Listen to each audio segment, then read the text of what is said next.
Hey, thanks for clicking on the video. This is going to be another episode of SNTR Gaming News, and with everything going on in Fortnite with Chapter 3 and the return of Tilted Towers, I thought it was a good time to really outline and establish my theory that I think there is a Fortnite MMORPG brewing, and that a lot of what they're doing both now and in the past and present will really build my argument. If you like these types of videos, these types of live streams, remember to hit subscribe and the bell button so you don't miss my videos. We usually start the stream with the little short snippet here at the beginning, and then it's about a 3-hour stream after.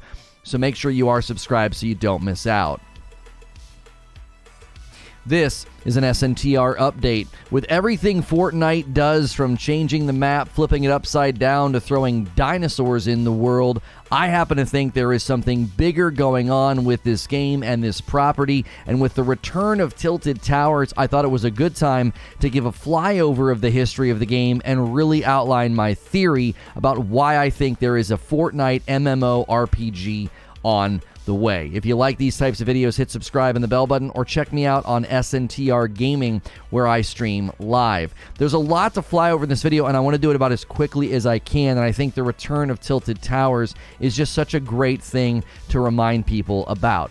The changes to the map is one of the first things that Fortnite did that was so significant with respect to completely changing the flow of the game. Many people, I'm one of those people, think that Tilted Towers was kind of the beginning of a huge shift in both the flow of the game as well as the quality of the combat. Tilted Towers tended to draw everybody to it, and so, 100 people would drop on the map, and within just a few minutes, a matter of minutes, there would only be like 20 people left. So it really affected the mid-game fights. And then the mid-game fights started to become less frequent because of rapid building, turtling. Turtling is when you box up and don't want to fight anybody, which extended playtime. And then the spray meta, which was drum gun and some other guns that would shred through builds, created a very, very different style of play. This is when things started to really, I think, frustrate the more traditional players who enjoy the game when it was more, simpler times, and started to feel like the game was dramatically shifting.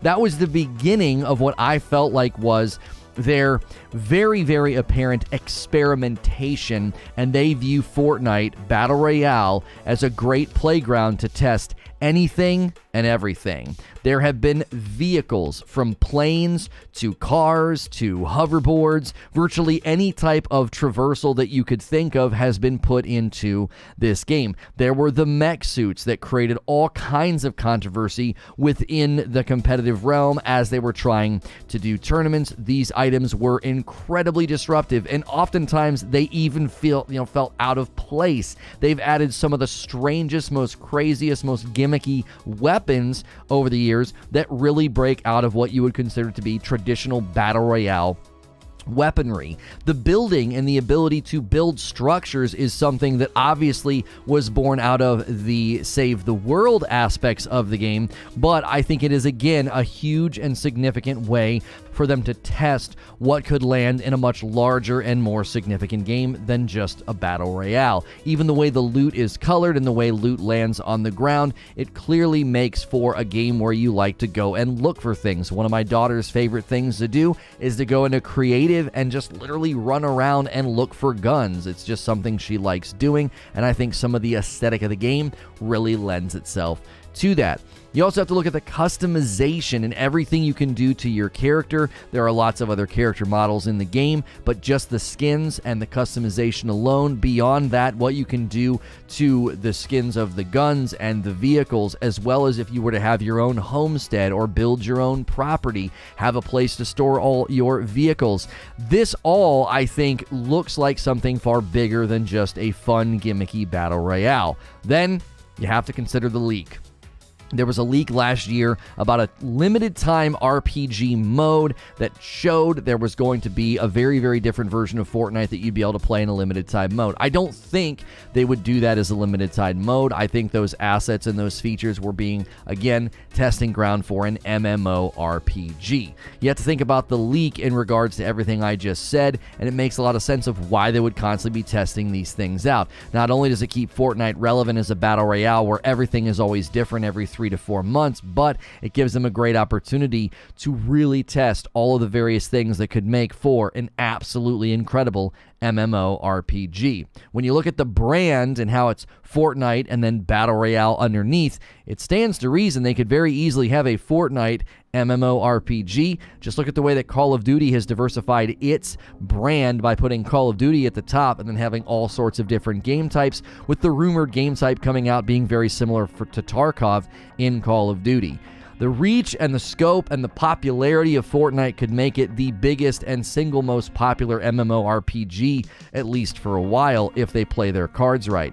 So let me know what you think in the comments below. Do you think this is something that they could pull off and do, and is it something that you would play? As always, check out SNTR Gaming if you're looking for live streams, and here on SNTR Updates, hit subscribe and the bell button, and I'll see you in the next video. And I'll see the rest of you right now. Good morning, good afternoon, and good evening. I am really sorry for the late start. There was a bunch going on. There was, drama between Pokimane and Ninja, and we wanted to do a video that was more clear-headed and objective and not sort of like drama obsessed. Then the news breaks that Microsoft is buying Blizzard Activision. We already had the day slated and planned, so we really weren't able to make adjustments, but we wanted to make sure we got videos recorded, so both SNTR Updates and SNTR Shorts will receive videos about the Microsoft Blizzard Activision buyout. And we will probably be covering that tomorrow. We tend to not like covering things immediately because we are still a smaller channel, and it stands to reason that we would want to wait a little bit before covering something like that. We'd also like more details to emerge instead of trying to ride that front of the wave. Obviously, I know you guys are going to want to talk about this, and I've been trying to tell people that Microsoft was a sleeping giant. Microsoft is buying Blizzard Activision. Yes, Activision Blizzard is being purchased by Microsoft, and so that means Call of Duty, Overwatch, World of Warcraft, all of that property will be owned by them. I don't want to immediately jump off of Fortnite because there are people that will watch this VOD and be like, I clicked for an MMORPG discussion about Fortnite, so I don't want to hijack the entire stream. So there's a lot going on, and we're trying to create content basically about all of it. So SNTR Presents will receive a video this afternoon. I am aiming for basically like calm, what did I call it? Clear-headed coverage. I'm aiming for clear-headed coverage of situations like the Ninja Pokimane situation. I don't want to choose sides. I want to give you guys what I think is sort of like the best objective coverage of it, and you can make your own decision about what happened. We also don't want to immediately jump into the Activision Blizzard thing because, again, it was literally announced this morning. So we do have a short that's hitting the SNTR Shorts channel, and SNTR Updates will have a quick 4-minute of me kind of reading through it. But I don't want to avoid what I think is a great theory about, what could potentially happen with the Fortnite property, given everything that they've been doing and the return of Tilted Towers today. For those of you that may have followed or played Fortnite when it first came out, Tilted Towers was a huge deal for the map. Up to that point, points of interest were very small. Buildings were only 2 stories high. Nothing was that large, except for maybe a barn might have been a little bit higher than 2 stories traditionally on the map. And Tilted Towers was a change. The map flow changed. The amount of fights you could get in, that changed. It led to a very different flow of fighting and the spray meta and the turtling. So yes, I have a video about the Pokimane Ninja thing, Hendrix Live. It'll hit this afternoon on my other channel. I did my best to be objective and give clear-headed coverage of the situation. A lot went down. A lot of misunderstandings seem to have transpired, and we wanted to make sure that we covered that as well. Yes, all this big news doesn't affect me at all. However, I do hope games involved end up fun and looking forward to them. Well, while you guys are doing that, I want to do this. If anybody comes in, Fortnite MMORPG, would you play it if it happened, right? Would you play it if it happened? A Fortnite MMORPG. We're going to go real simple here, yes or no. If they were to launch an MMORPG, is that something that you would play? Is that something that you would set your sights on? And so that's what today's poll will be about. Again, if you clicked on this video looking for my Fortnite MMORPG theory, it's at the beginning of this video. We're going to do our absolute best to not immediately hijack today's conversation and make it about Microsoft buying Activision Blizzard. That'll likely be our lead topic tomorrow once more information comes out and once more people are coming to YouTube and searching for it. When news like this breaks immediately, it's really difficult to be on the front of the wave covering it. We likely could have switched topics and thumbnail and everything else this morning, but we didn't think that that was going to be the right call. So we decided to lead with our already planned topic, and we will be looking at the Halo Infinite event later this afternoon, the Cyber Showdown. We will be taking a look at that as well. What's good, feed? I see you in the chat. Fortnite started out with Save the World. I'm not sure how well it did, but I don't know that I see them trying to do something non-BR. So basically, the Fortnite Save the World is still going, but I don't know how much they do with it. It actually was pretty well built, but they didn't do a good job. It was like drinking from a fire hose. There was lots of depth, lots of menus, lots of ways to level up your characters, your team, your weapons, your skills, but it was very, very difficult to make heads or tails of all of it because it was a little bit too much. That doesn't mean it was bad. It was actually quite enjoyable. There were a lot of people that really, really liked it, and they thought that it was good content. Now, as far as when they shifted to BR, does that mean all they're ever going to do is the Fortnite Battle Royale? I happen to not think so. I think that the brand of Fortnite has a lot more elasticity and potential than just the Battle Royale. I think one of the ways you can look at this is the way that Call of Duty has used its brand to say, well, yeah, we're Call of Duty, but we've got Warzone, and we've got Modern Warfare, and we've got Vanguard, and then there's the rumor of Modern Warfare 2, the leaks that we covered with respect to there being an escape from Tarkov-like mode, which is open world tactical shooter, not just like an open world battle royale. It's an open world tactical shooter where you have objectives and things that you're supposed to do, and all that's under the banner of Call of Duty. I could see 2 or 3 years from now there being a Fortnite MMORPG and a Fortnite Battle Royale, sort of housing the two things underneath the umbrella and the brand of Fortnite while offering obviously very different experiences. I happen to think a Fortnite MMORPG could be ridiculously fun, from how cool they could make all of the armor and all the things they could do with your character. If you look at the level of customization and really, really amazing skins that they come out with, even if you think Fortnite's like a kid's game or not something that you would be interested in, it's clear that they can make a game to look and run really, really well. They also just rolled everything over to Unreal Engine 5. Now, I know some people have stated that has caused some issues with the game and stability and some frustration there, but overall, pivoting to Unreal Engine 5 would give them, again, more opportunity for a very scalable game, a very adaptable engine. Something I left out of my theory this morning is all of the Fortnite live events that they do, like when the big Voltron sort of, like teddy bear, I think it was like fighting the monster.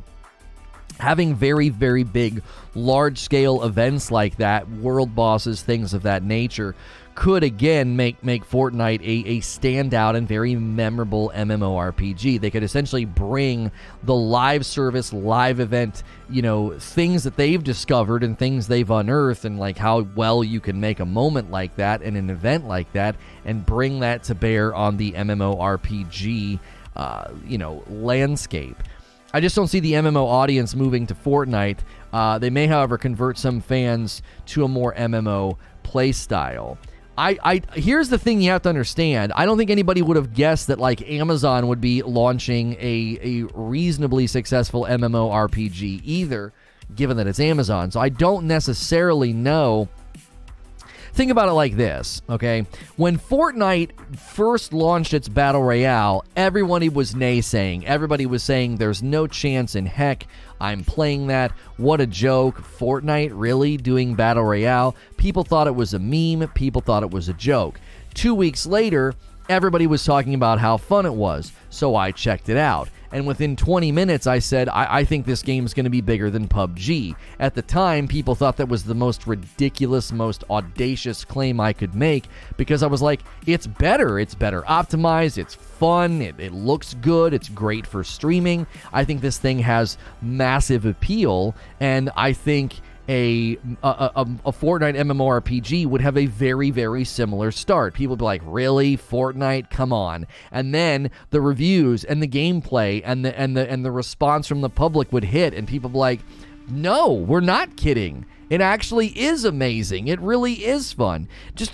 Imagine roaming some open world MMORPG that looks like Fortnite, and you got, look at, I think a really good example of this is, look at the graphical sort of fidelity and appearance of Immortals Phoenix Rising, okay? Look at Immortals Phoenix Rising, all right?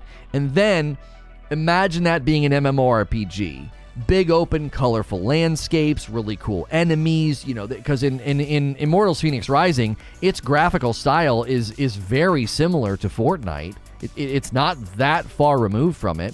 And you've got a Cyclops and boars and bears and all these different enemies, and you fight Achilles, I think, in that game, and he's pretty frustrating because he kind of shows up and almost invades your world. And so imagine a game that looks like that, but being an MMORPG. If you didn't play Immortals Phoenix Rising, you kind of missed out. It actually was a very enjoyable game. It was actually pretty impressive, honestly. It was like Assassin's Creed and Breath of the Wild had a baby. It was very enjoyable. What made Fortnite bury PUBG? Its instant playability and gameplay. PUBG still isn't as smooth or optimized as it should be. You're talking about my absolute favorite recent game. Immortals Phoenix Rising is one of the pleasant surprises of the last couple of years. It really did borrow from existing franchises, and it did an excellent job with the game. It really did. Fortnite wouldn't be constrained by any sense of lore or world restrictions. They could do some really cool stuff. Right, you could do city building, you could have your own homestead, you could have people literally building settlements together. Now then, Kane, how are you? And all the different vehicles. They've made planes, cars, trucks, hoverboards, boats, the mech suits, all these things that would allow them to be like, yeah, you can do whatever, you can literally do whatever you want. There's no limitations on what you can do.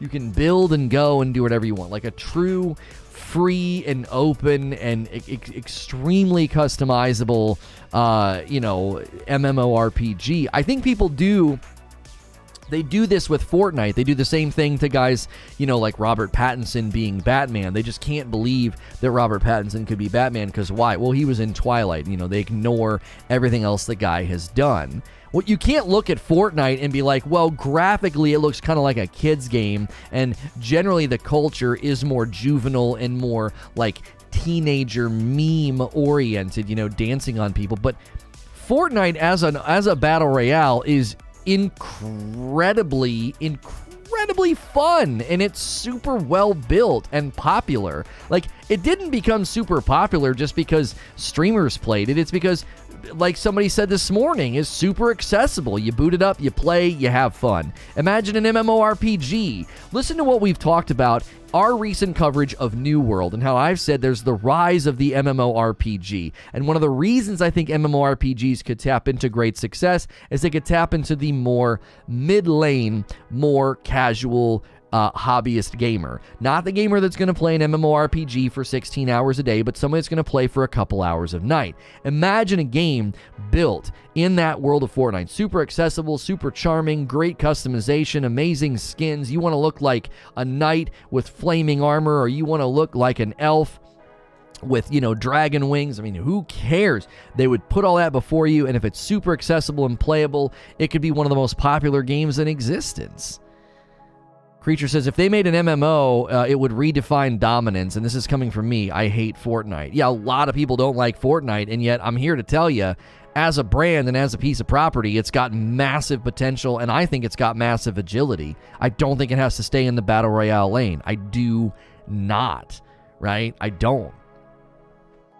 It hit the ground free on like every platform like Fortnite BR is now. No matter how much I don't like it, I can't imagine it wouldn't be huge right away. Yeah, and they necessarily wouldn't even have to charge subscription fees. Just make it free. Imagine a free MMORPG on every platform. Think about what they've done with Fortnite with respect to the game as like an engine. Just let's look at it from an engine perspective.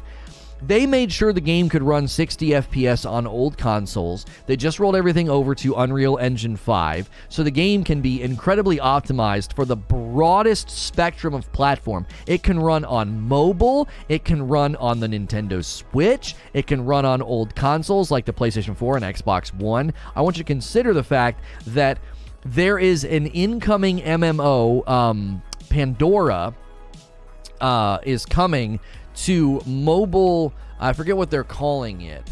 No, not Pandora. What am I thinking? I said the wrong word. It's not Pandora. It's oh golly,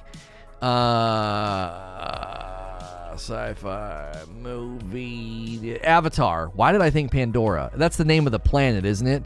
There's an incoming Avatar MMO, and it's going to launch exclusively on mobile. Yeah, I think Pandora, is it the name of the planet or whatever? So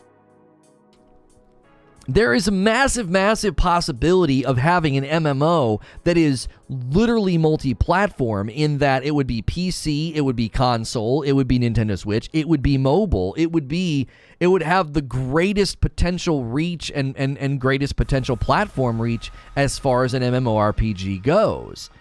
It would be insane. Right now, you buy like an MMO like The Elder Scrolls Online, or you get into like Black Desert Online or New World, and it's like one or maybe multiple platforms. And then obviously, when you're not on mobile, you're missing out on the largest gaming platform in existence.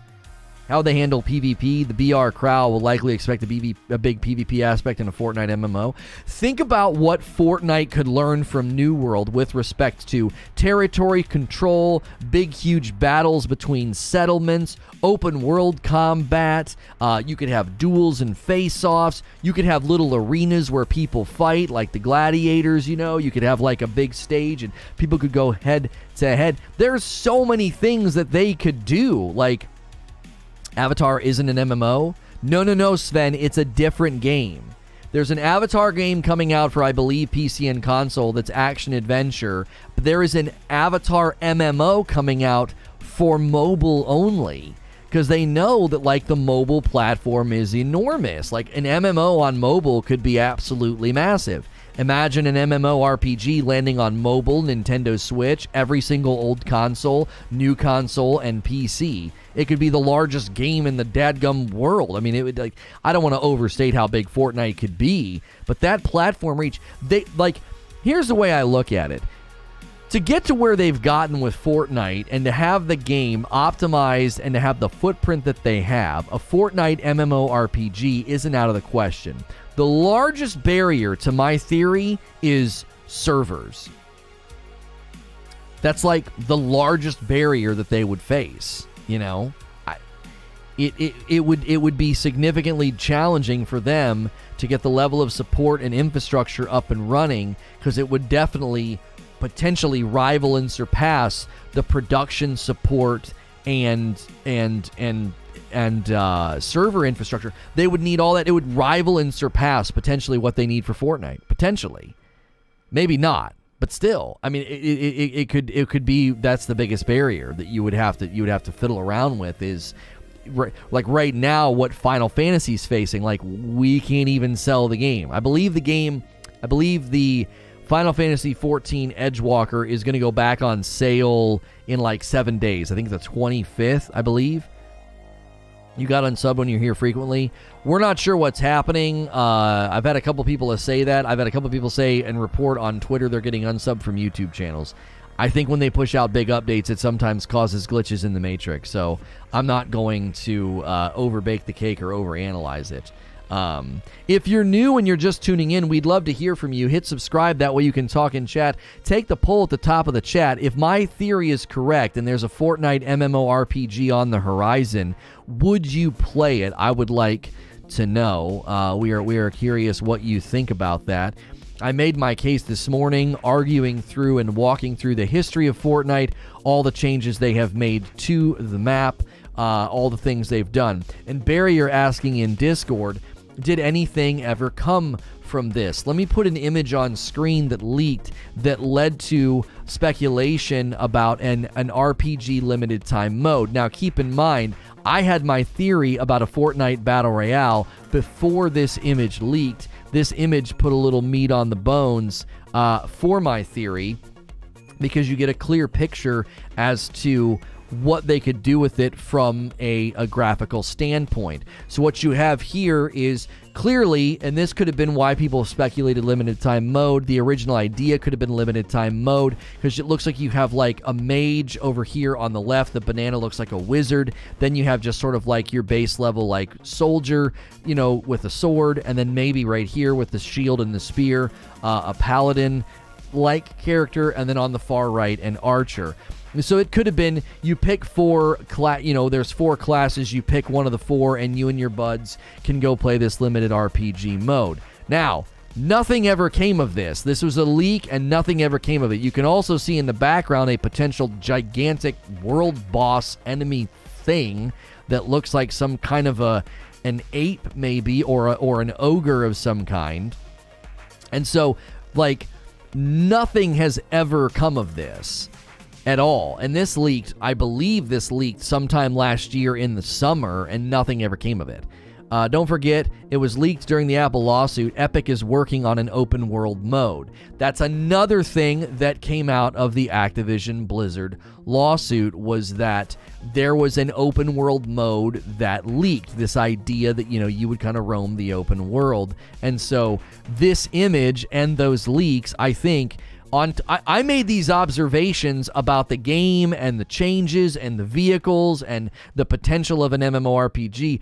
I made these observations long before any of this happened. The leaks and the lawsuit and the subsequent leaks from the lawsuit added a whole nother, you know, shade to the fact that this could be something that eventually happens. They have questing in Fortnite now, one step closer to an MMORPG.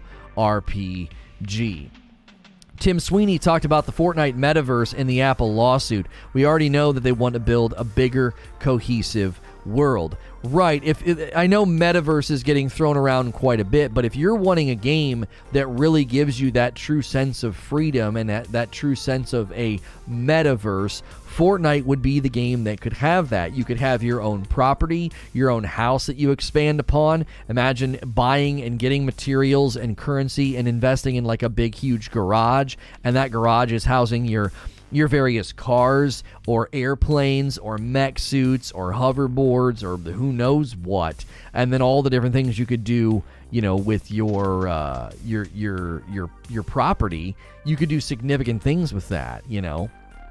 Listen, I know you guys are wanting me to cover, you know, Microsoft buying Activision, but I wasn't going to pivot my entire day around that. And if you're going to come in and insist on me talking about it, you're just going to be met with disappointment. We're going to talk about it tomorrow. That gives us an opportunity to get more information. It gives me an opportunity to cover it with more intelligence. It also gives it an opportunity to get a little bit more traction on YouTube and for people to be more interested. Sorry, if I don't dance to that fiddle. Like if something breaks and we feel like it's significant enough, we would have caused some upheaval to today's stream, but I just didn't think it was in the cards to change everything. We put a lot of work into every stream that we do every day. I do a lot of research. I do a lot of writing so that my rundown at the beginning is very concise and good. We've got thumbnails that we build, descriptions and titles that we write ahead of time, tags for the video, all that's written ahead of time. So you're asking me to turn the rudder on a dadgum semi in the middle of like the highway. It just is not, it's not easy for us to make those pivots right now. Good morning, Hercules. How are you? For sure, Fortnite and say Roblox are far better, closest to achieving the metaverse. Too fresh to discuss. Yeah, it's just right. It just right now came out. Tommy says they're slowly adding the right elements to the game. It's subtle enough that players don't notice necessarily the game is changing. Right, like if you look at the history of Fortnite, this is what people don't understand.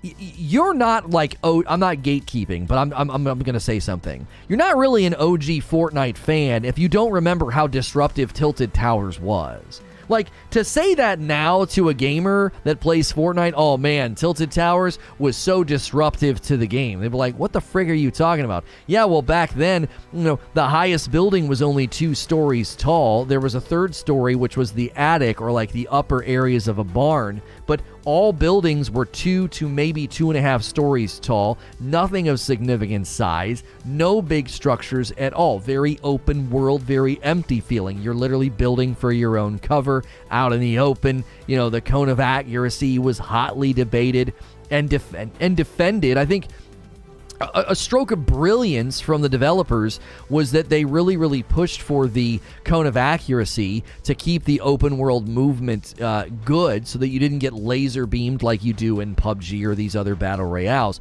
And then when they added Tilted Towers, it was significant. It was absolutely significant to disrupting the flow of the game. And if you think about that and how far the game has come now, if you were to tell people that now, that like, oh yeah, when they added Tilted Towers, it completely disrupted the flow of the game. Combat flow got jacked up. The first circle would end and there'd only be like 20 people alive. Well, the game doesn't even look like that anymore. They had these, air streams or slip streams you could get into. They've had planes. They've added hoverboards, and there were sharks in the water, and you could get on like a jet ski or a boat. All these things have been added since then. Tilted Towers was like a drop in like a rock hitting the water, and all the ripples came out from it. Tilted Towers returning to Fortnite today. If you haven't seen that, Fortnite Tilted Towers return. It has happened, okay? And if you think that that's not significant, it is significant, because in the history of the game, Tilted Towers was the beginning. It was the beginning of the game dramatically changing from a fun, accessible, lighthearted BR to something absolutely enormous and ever-changing and ever-evolving. That's sort of the ground of my entire argument about a Fortnite MMORPG.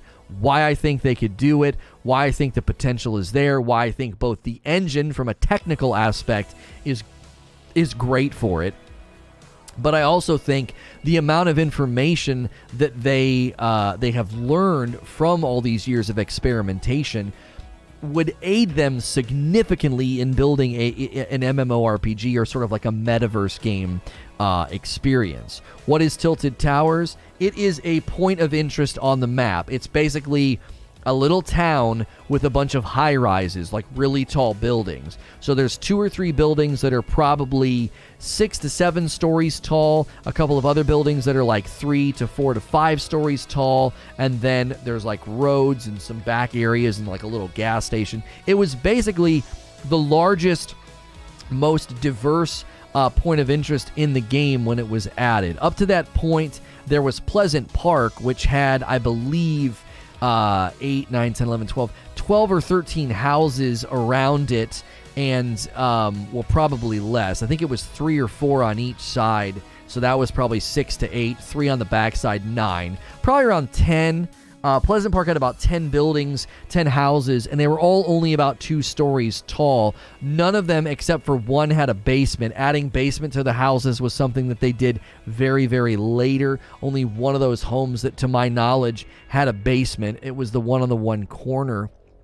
And so when they added Tilted Towers, it was a pretty extreme change to the map. It was like, oh wow, you're adding a literal city to a very plain map. There were like farms. There were like these little villages, but there was nothing that significant. Now, the other thing that adds credence to my theory about an MMORPG is this here is the leak from the fact that they were considering doing, I don't know if it was actually going to be a limited time mode, but they apparently were considering doing a limited time RPG mode. There was also the Apple lawsuit with Epic, which pointed to it pointed to basically an open world mode that they were considering doing.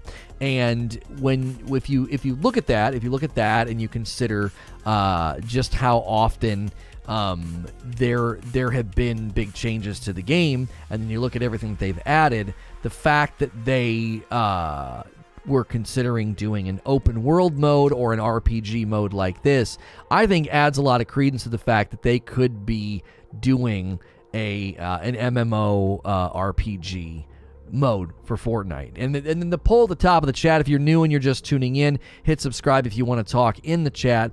We have discussions like this all throughout the week. It's a video game talk show that covers a variety of topics. We try to cover like MMORPGs from software games. Just yesterday, I theorized about God of War Ragnarok coming to PC. And then we continued our God of War PC gameplay playthrough. Yesterday, we cover games like New World, from software games like Elden Ring and Sekiro. Fortnite was not originally a one-player game. No, it was called Save the World, and you could play with other players. It was sort of like tower defense meets open world meets co-op.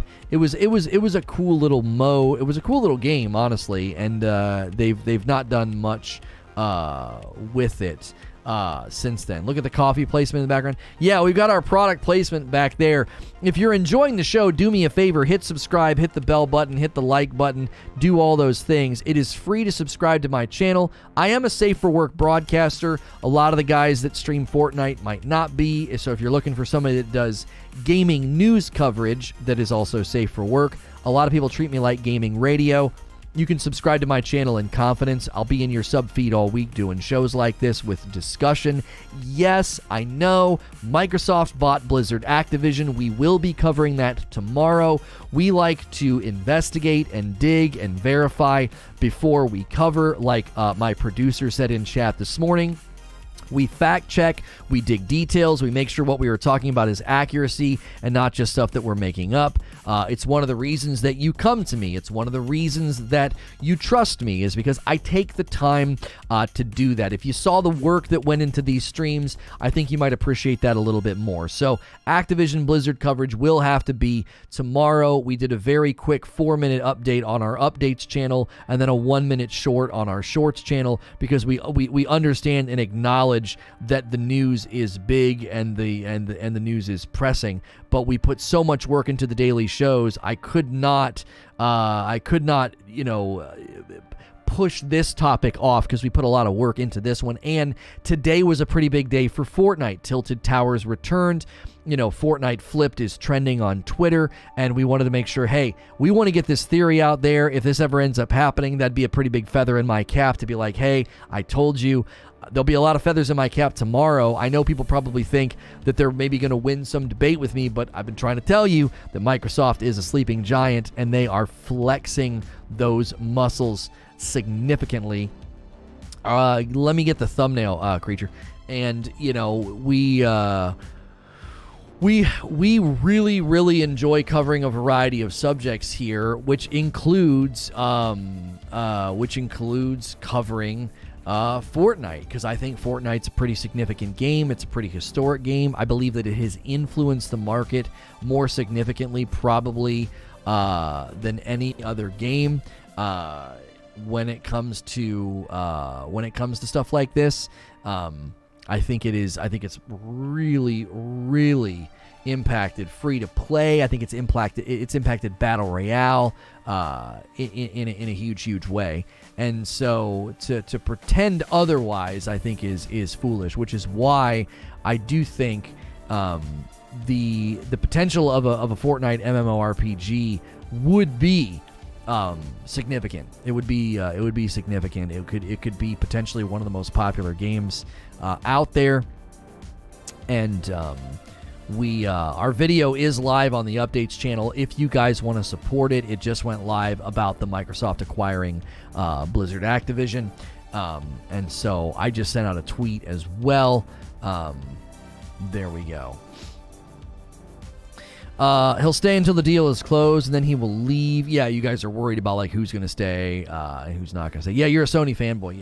Yeah. I left these disc plates up to mess with you guys today. Actually, I just was incredibly busy this morning.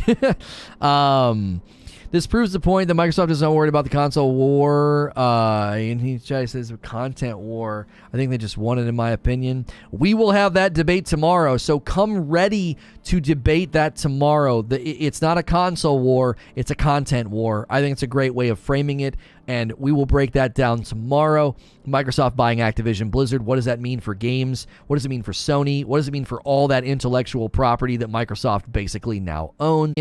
And we... Hang on a minute. A slight blip there. We switched ingest servers. YouTube does that from time to time. So, in a moment, there will be a reverberating blip. It's like an aftershock blip. Don't worry, it's not me. I don't know why that happens. We just got bumped ingest servers, so there will be some blips in the stream over the course of the next minute or two, but all is well. If you need to refresh, go ahead and refresh. If it bothers you, that was not something... that was not something that I did. That was just something that sometimes happens on YouTube. It looks like the ingest server that we're on is better, so content quality should either improve or be better for those of you that might have been getting some buffering. Whether this information is confirmed or just speculation, what information are you referring to? If it's the Fortnite MMORPG theory or like Fortnite Tilted Towers returns, the Fortnite Tilted Towers thing is real. It has returned to the game. My Fortnite MMORPG theory is based on everything they've done as well as some leaks. So that is definitely something that is not necessarily confirmed. There are leaks. There's observation from me over the course of the years of Fortnite being out there. I have observed a lot of their choices and a lot of their experimentation and have said that I believe they are experimenting and preparing to build something far bigger than just a battle royale. There was also the Apple lawsuit with Epic.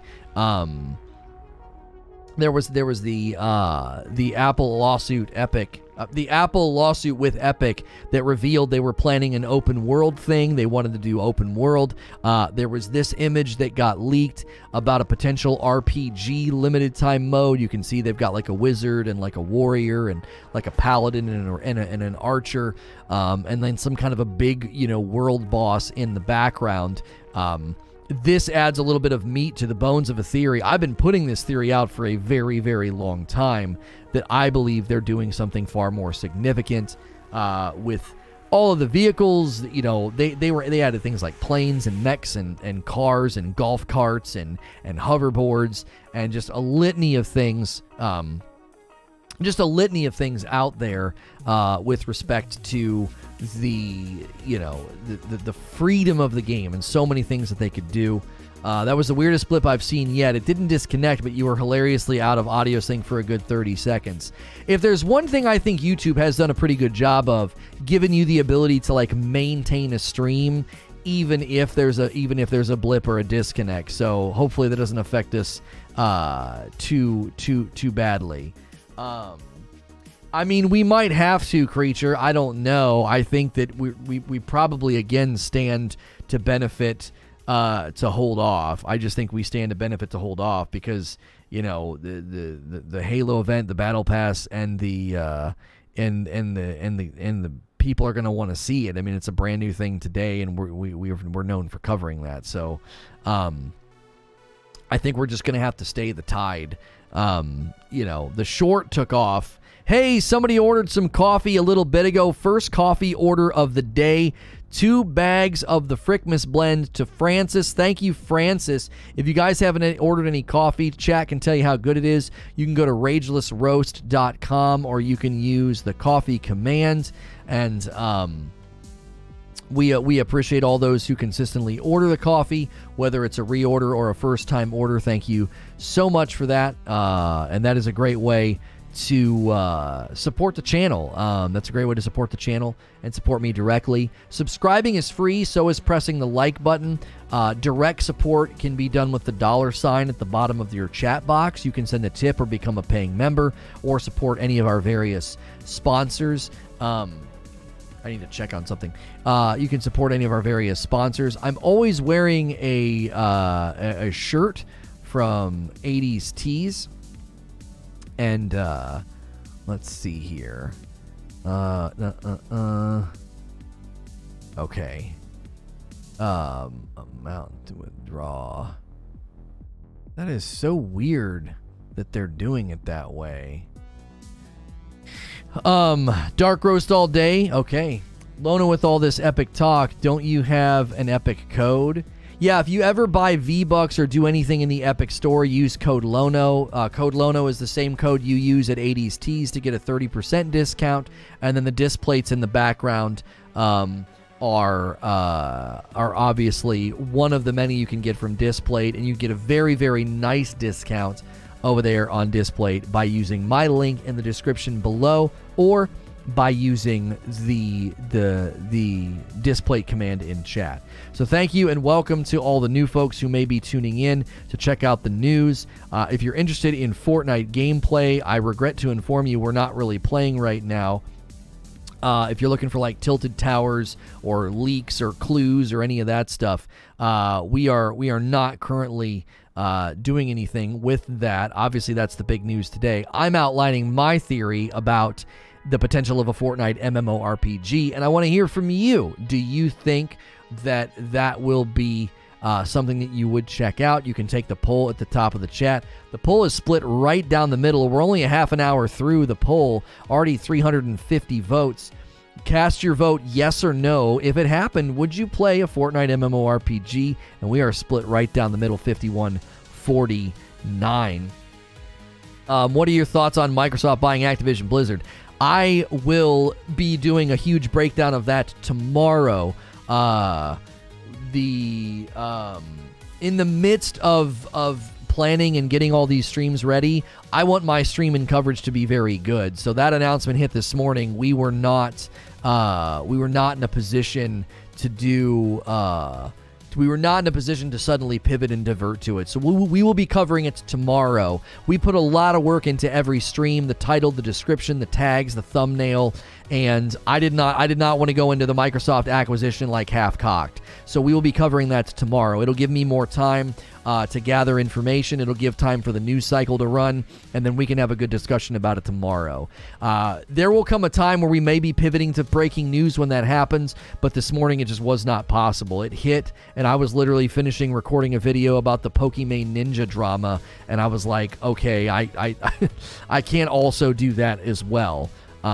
So we had already planned this theory. If you're a fan of Fortnite and you're wondering what on earth I'm talking about today, there were leaks such as this one last year in the summer. There was also the lawsuit. Apple and Epic had a lawsuit that revealed they had an open world mode planned. This looked like leaks assigned to an RPG limited time mode. Prior to those leaks, I had always said I felt like Fortnite was always experimenting with the map, with vehicles, with weapons, with the meta. I played before Tilted Towers was even on the map, so it was a very simple game, and it's been significantly changed. If you weren't around back then, Tilted Towers was the largest point of interest to ever be added at that time to the map, and it was very disruptive to the game's flow.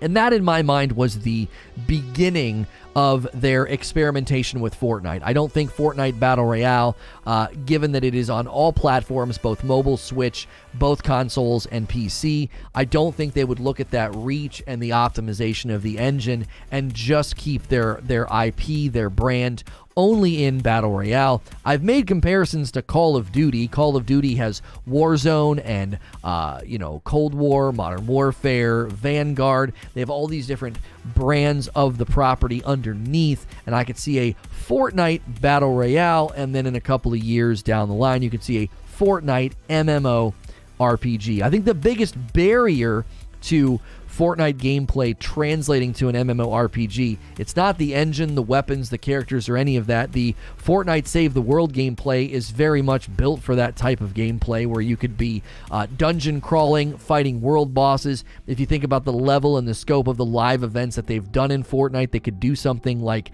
it seems as if there's some kind of a giant world boss in the background of this picture, have these big awesome events. Having something like that in an MMORPG would be absolutely massive for the success of that game, because it would be like, you'd have those you have to be there moments.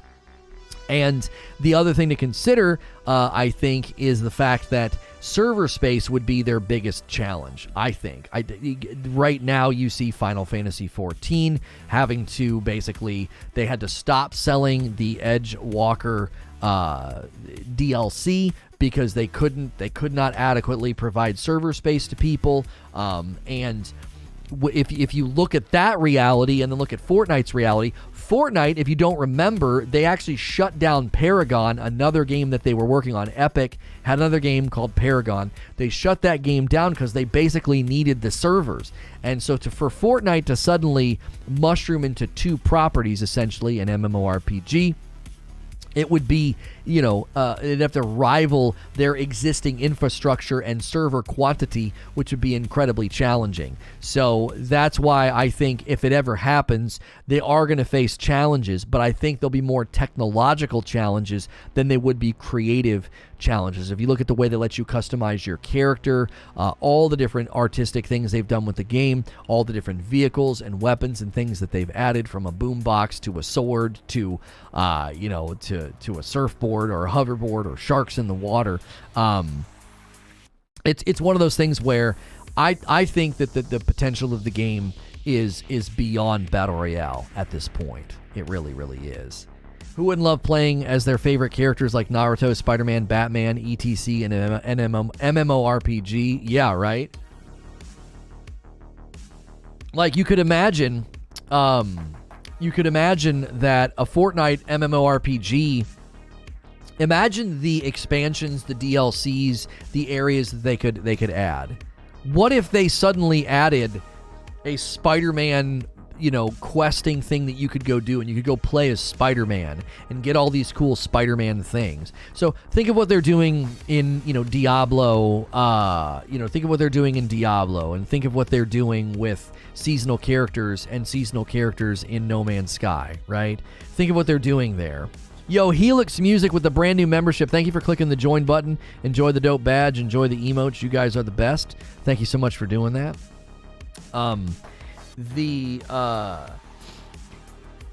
They could basically say, hey, there's this expansion, there's this cool thing or this experience you can go do, as Spider-Man, and you go into the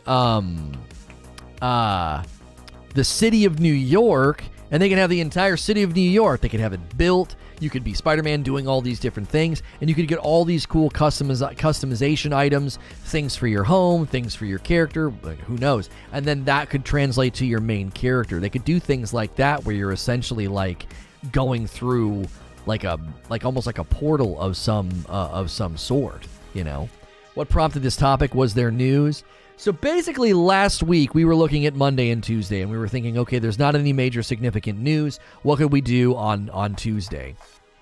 And we thought, hey, we might want to dip our toe in Fortnite. What if we're right? What if it ends up being an MMORPG? What if they really are building some type of RPG thing that we would check out? Because we've kind of niched down into RPGs and MMOs. And I was like, okay, well, we'll run that. And then when we saw that Tilted Towers was returning literally today, we thought, well, as luck would have it, Fortnite will be trending, and we'll be getting to kind of outline our theory. If we end up being right, like, that'll be huge for us. I know you guys are coming in and like, in some of you are being more polite than others, and some of you are being less polite than others about what I should or shouldn't be talking about. We will be talking about the Activision Blizzard purchase of Microsoft tomorrow. If you like my show, one of the reasons you like my show is because I put a lot of time and effort into the production and the quality and the verified data that I give you, and I can't whip together a show in a matter of minutes. That's not really possible. I have Creature and myself. I don't have a staff of writers. I don't have a staff of researchers, so I can't just suddenly slap together a thumbnail, a title, a description, tags, research, articles, combing over everything to give you a show on the Microsoft purchase of Activision Blizzard. So if you're disappointed, I can't do anything about your disappointment. I can only give you the facts. If you like how good the show is, then, you know, I don't know, chill out and wait for the show tomorrow. Like, I feel like some of you guys are being a little rude and disruptive and unappreciative of what we put into the show, which is, you know, I don't know. I feel like I'm scolding my children right now. I don't appreciate the tone that some of you are taking. We put a lot of work into the show, and slapping together a show where we go off half-cocked and we have information wrong, or we say things that aren't right, or, you know, we end up getting something incorrect. I don't want to do that with the show just because you're pining for it. That's not what we do here. Dead Not Dead Paragon. Oh, people are raising money to relaunch Paragon. I mean, I would say that I honestly think that's the greatest barrier. That's the greatest barrier of them trying to do this. That would be huge, right? Like, how many servers, what kind of server infrastructure would you need? You know what I mean? Like, an established franchise like Final Fantasy XIV launches Edgewalker. The demand and the response is so significant that they're like, we can't even sell it. We have to stop selling it, right? We don't have enough servers. They were trying to pay for servers above market value, right? They were trying to get servers above market value. They were so desperate for servers. They're just dropping Tilted into the new map. Yeah, they're just bringing it back. Yeah. Well, there's also rumors, Eugene, about a Fortnite no build mode. There's rumors about a Fortnite mode no build. Like, no building whatsoever. You wouldn't be able to build. You'd just be running around shooting, right? Yeah, people are coming in off the tweet. If they would have clicked on the tweet, it would have taken them to the video, though. I tweeted the video about it. So if you click on that tweet and you click on the video, it would have taken you to the video that covered it. I have a video already up. I have a video that's already up. I did a short. I did an update. I did a video this morning about the Ninja Pokemon drama, and I went live with an already planned show. Cut me some slack. I'm spinning 18 plates. What are you doing? What are you doing? I'm doing as much as I can for you. So now the Fortnite formula is being disrupted. People are not going to like that. We have to understand a no build mode would be optional. It's weird it took me here. What? No. The link on Twitter takes me to this. No, it's going to the right video. I didn't post that. You had me worried. I was like, oh my gosh, did I post the wrong dadgum link? I'd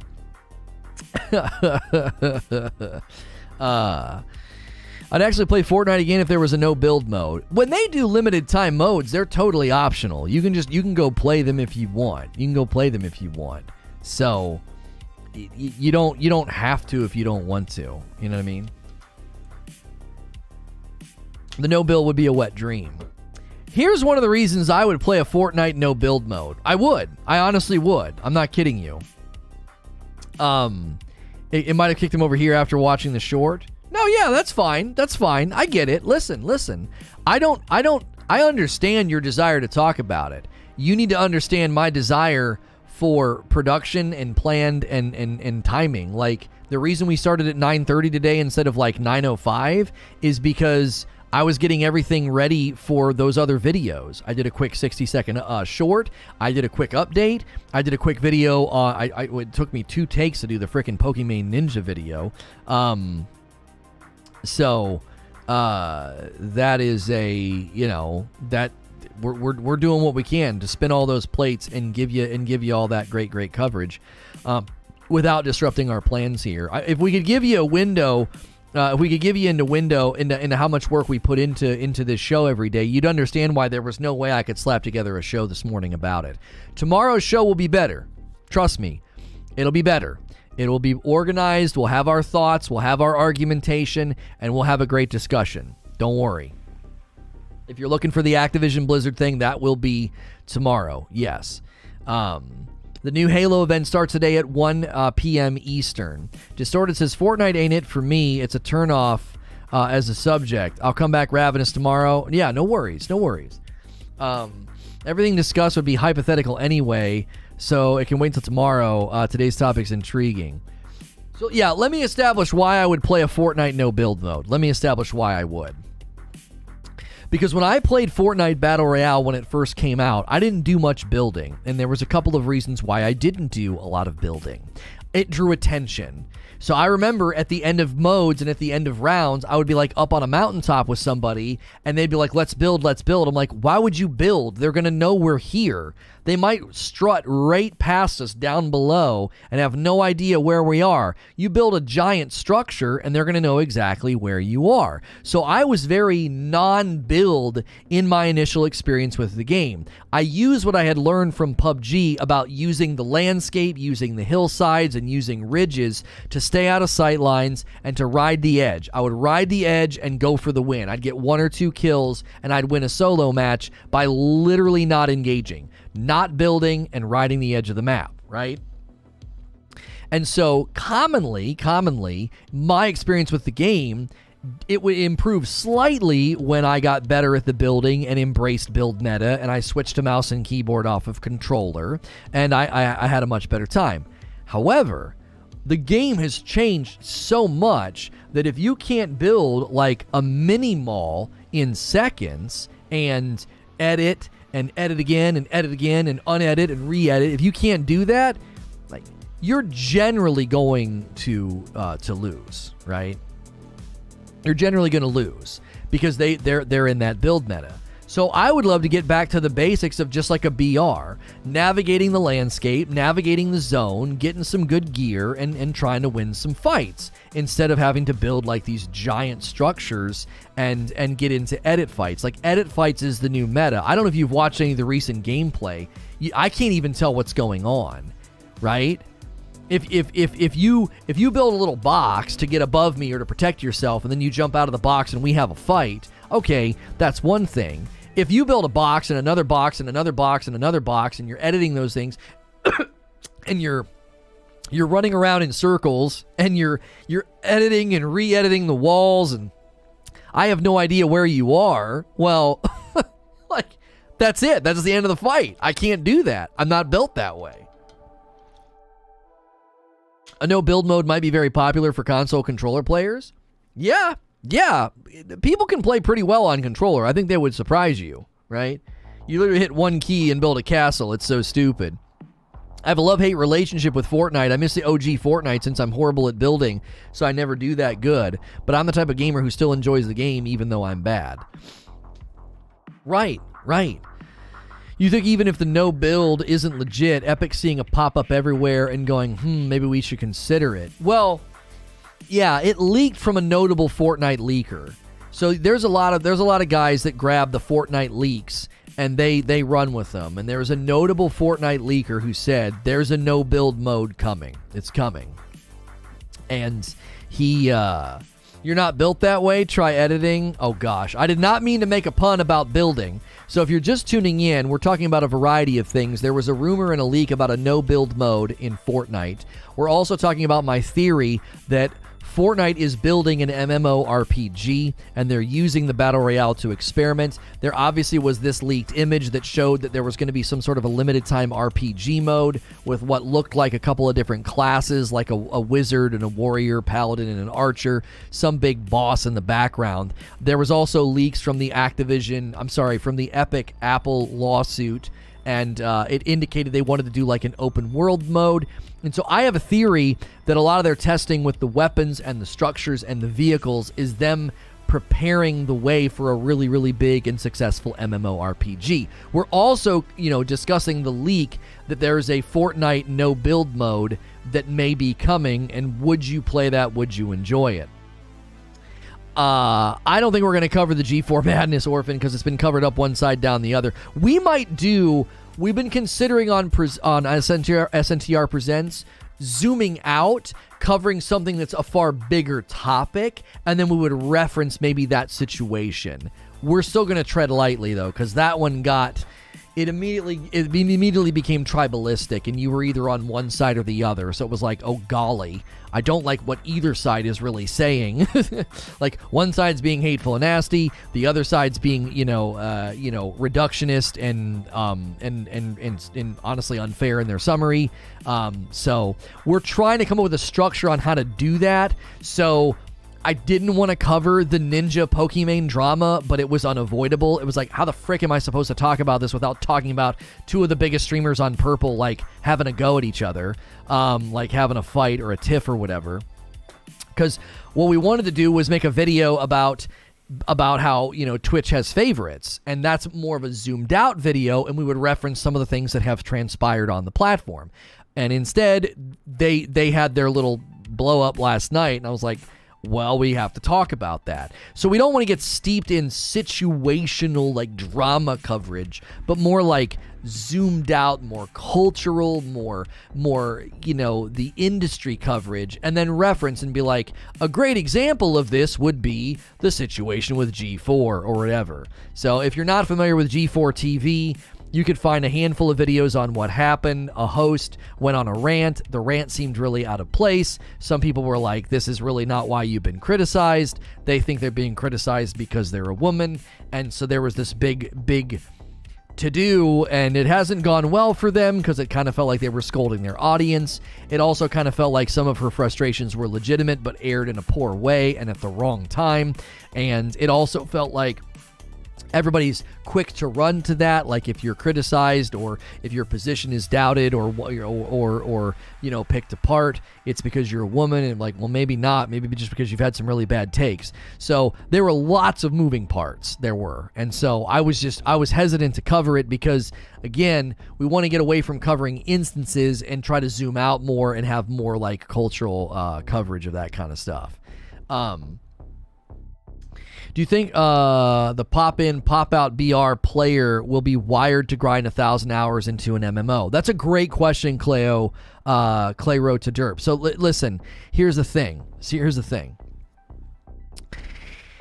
One of the reasons that New World, I think, became almost instantaneously popular, and it hasn't maintained that, but it's done fine, okay? New World's not in any trouble. We're going to return to coverage of that. I believe they've already recorded or began recording their January update. But one of the reasons that New World has been successful as an MMORPG is that it's accessible, approachable. It's more playable by mid-lane, more casual players, okay?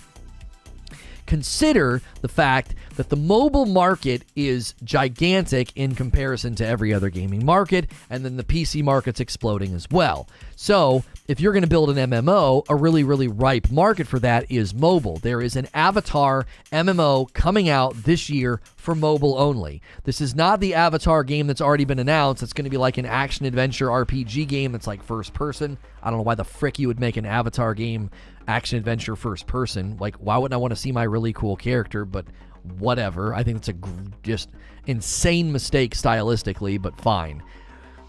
Point being, an MMO launching on mobile can be enormous. There are some actually pretty popular ones out there, and the interest is growing. So, look at Fortnite. Look at Fortnite's reach. Look at their platform. Look at how they've optimized their engine, okay?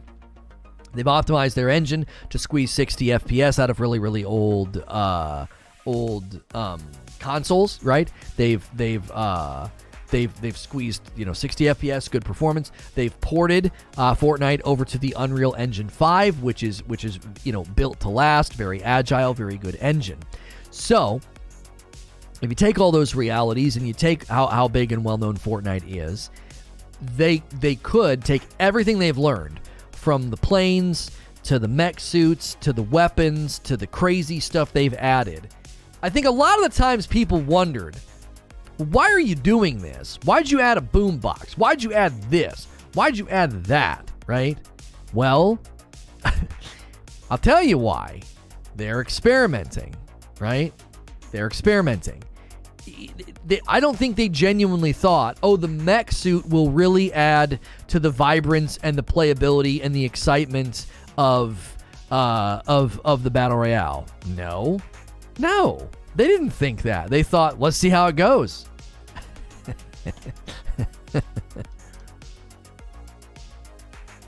You know, look at how it goes. Let's just see what happens. We're going to experiment, you know.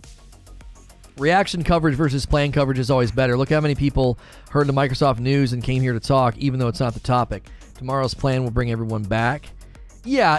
And planned coverage is more thoughtful. So, you know, I'm not mad at anybody for wanting to hear about it. You know, if you want to hear about it, go support our 4-minute video on updates, and then we'll see you tomorrow for a great debate. You know, just I'm not upset. I get it. I knew we were gonna face it. We questioned it. Me and Creature had a quick meeting. I was like, are they gonna even let me talk about Fortnite? You know? And I was like, we don't have time. Like, we haven't done any research. We have none of the keywords. We have none of the topics. We don't have a description. We don't have a title. We don't have a thumbnail, right? I want it to be thoughtful and well covered, and I'll be able to do that tomorrow. Zinthos with the $10. Good morning and have a good one. I haven't tipped in a while. Thanks for the great content. Thank you very much. If you guys are enjoying the content, it is free to hit subscribe and hit that like button. If you want to chime in the chat about the subject of a Fortnite no build mode, would you play a Fortnite no build mode and why? Would you play a Fortnite MMORPG as the platform and the IP evolves? If they start to get into that kind of stuff, is that something that would interest you? We'd love to hear from you.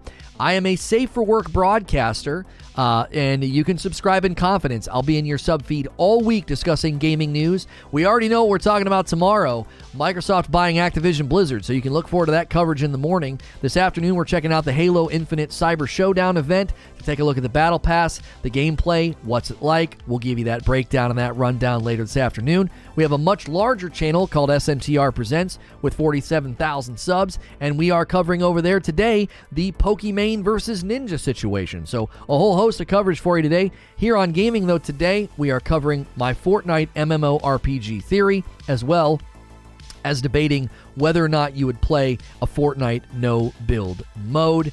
We'd love to hear from you. I know Fortnite fans are generally looking for gameplay. I know Fortnite fans are generally a little bit younger. That's okay. My audience is a little bit older. You might be able to make fun of them and call them a boomer if you feel like it. So be able to, you know, sub and chat and be sure to make fun of us all for being old.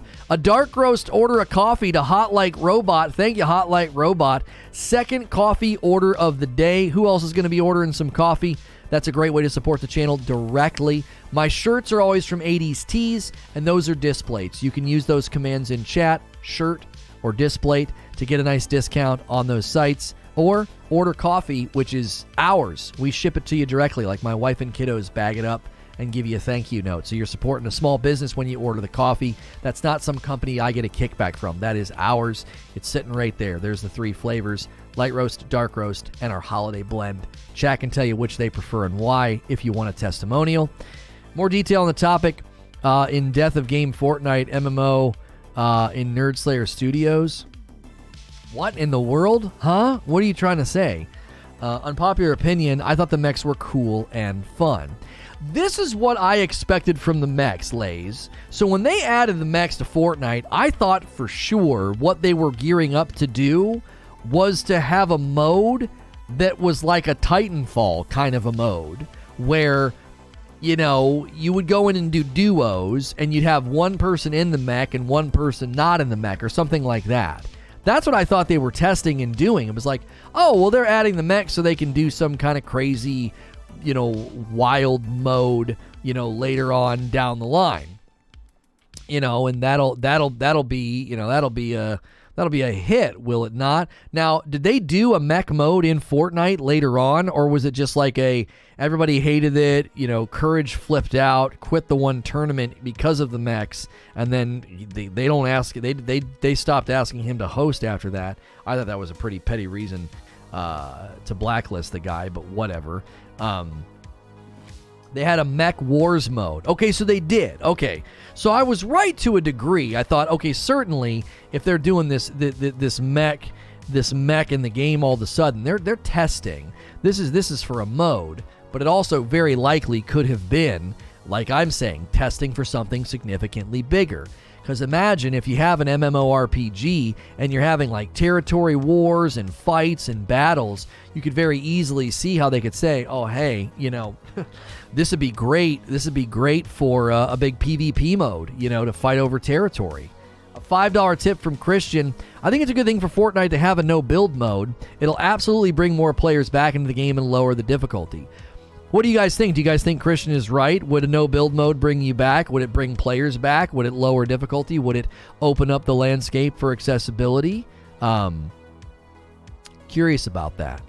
I mean, companies can afford to be petty when you're relying on them for income. I suppose that's true. I changed my mind. I'll stay for the Fortnite talk anyway. I'll care even more about it, though, if Microsoft buys Epic and it comes to the green side. Now, that's something we could entertain. I mean, we can sidebar off of the Microsoft buying Activision Blizzard and talk about what devs they probably won't be able to buy. I can't see them being able to buy Epic or Epic being willing to be purchased because I believe Epic has larger plans. And this is why I think Fortnite MMORPG is a very likely thing, because I think they view Fortnite as a platform. They view it as something larger than the Battle Royale. That's what I think. Whether it's a Fortnite no build mode or an RPG mode or whatever, those are all, I believe, microcosms of a larger thing that they want to do with their intellectual property, right? I think it would be terrible. The terrain and everything is created around being able to build to get to places. Well, the no build mode, Eugene, would likely need to have a different map, or go back to if they went back to the original map, I think it would work just fine, right? Such a game mode did exist. It was called Ground Game. You could only have a minimum of 60 materials. Oh, really? Huh. I'm curious, though. Yeah, wild news today. That's right, Agent Slick Slaya. That's right. Imagine the storms that ended around mountains and you can't get out of the storm. Oh, to like climb a mountain. Right. Yeah. They'd have to create ways for you to get up. That's right. You'd have to have, they'd have to build stuff on the mountains. They'd have to be pre-built structures that can't be destroyed so that people could get up mountains and things like that. I didn't even consider that. It looks like Epic is very focused on being a cell phone kind of platform. They want to be their own Xbox or PlayStation. Yeah, I think they view Fortnite as sort of a platform in and of itself as well. Fortnite was supposed to be just building small bases and fighting from them. Right, I mean, it's called Fortnite. You're supposed to build a fort. That was the whole point of Fortnite Save the World was tower defense, was you defending yourself, you defending yourself in these forts and things, like keeping the zombies back. That was kind of the whole point. Warzone doesn't have problems. You just end up getting unlucky or screwed. Give everyone a grapple hook with a cooldown. That gets kind of complicated. Yeah, we have a no build mode, but everybody's Spider-Man. The 50 versus 50 game mode with respawns enabled in Fortnite is actually quite enjoyable for people that don't like the BR element. I remember near my stint with Fortnite, remember when we would get up early in the morning and instead of Destiny, we would stream Fortnite, and we would do top clips in the morning, and then we would all play together. We would go into those big 50v50 game modes, and it was a lot more fun because it was just throwaway and kind of goofy. Now, we were climbing into the top 5 of that directory. This is after Ninja and some of those other guys took over the directory, okay? And we'd sneak into top 5, which was incredible. Like, think about that. Think about top 5 in Fortnite. I mean, my gosh, how hard is that to do? Well, then Ninja went on MSNBC and said he made $500,000 a month streaming the dadgum game, and then everybody came and took over. Like, people came from Call of Duty, people came from every corner of the universe to play Fortnite, and we couldn't get any traction. So my last little stint with Fortnite, when we actually played it instead of shoutcasting it, that's what we did. We would go into those big 50v50 modes, and it was fun. Matt with a $5 tip. Congrats on 10K subs. Thank you so much. I appreciate that very, very much. I've only recently found your channel. I just want to say you're amazing at this, and I've been learning so many new things thanks to you. Well, I appreciate you saying that, Andrew. If you guys are looking for the Microsoft buying Activision Blizzard, I get it. It's big. It's huge. I'm going to give you a great show on it tomorrow. We like to research. We like to have things prepared and set up. There was no way for me to do that today. We will run that in the morning. I'm sure it'll be a great show. So make sure you're subscribed. Make sure you have that bell button checked so you don't miss my live shows throughout the week. I'm never going to gloss over big news like that, but I want to cover it well. We put a lot of work into our daily shows. The titles, the descriptions, the keywords, the thumbnails, the research, the articles. I put a lot of work to give you. The reason I can go over something in 4 minutes at the beginning of the video and give you everything in a concise way is because of all the prep work that we do, all right? So, we did a 4-minute video for updates, but it was me reading it was me reading the news. It wasn't me doing anything other than that. It's a fine video, but it's not me at my best, okay? I pride myself on good production and accuracy and high caliber coverage. And that's what you're going to get when you tune in here because of the work that we put in. So I appreciate your hunger for the news. I appreciate your desire to treat me as an authority on these things. The reason you treat me as an authority is because of the care I take in show prep, okay? So if that's what you're looking for, we're going to talk about that tomorrow. Yo, what's good, Agent Atwood? Good to see you in the chat. Anyone new to the channel, this is the what an actual content creator looks like. Well, that's extremely kind. Thank you.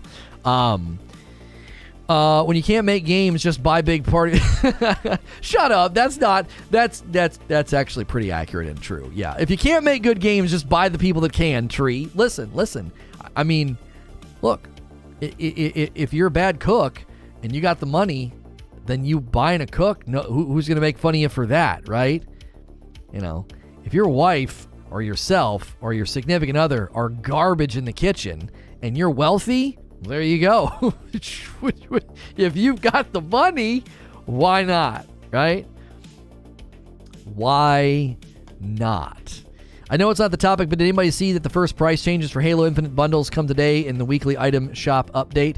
We will be covering that this afternoon, Tame, because we're covering the Cyber Showdown as well. So the Halo Infinite store items price drop is a part of today's coverage as well. I mean, you couldn't get more robust coverage. I'm covering Fortnite. We'll be covering Activision Blizzard buyout tomorrow. We're covering the Halo event this afternoon and the price reduction in the store items. I got a short and I got an update out there about the Activision Blizzard buyout. I'm covering the Ninja, Pokemon drama this afternoon on Presents.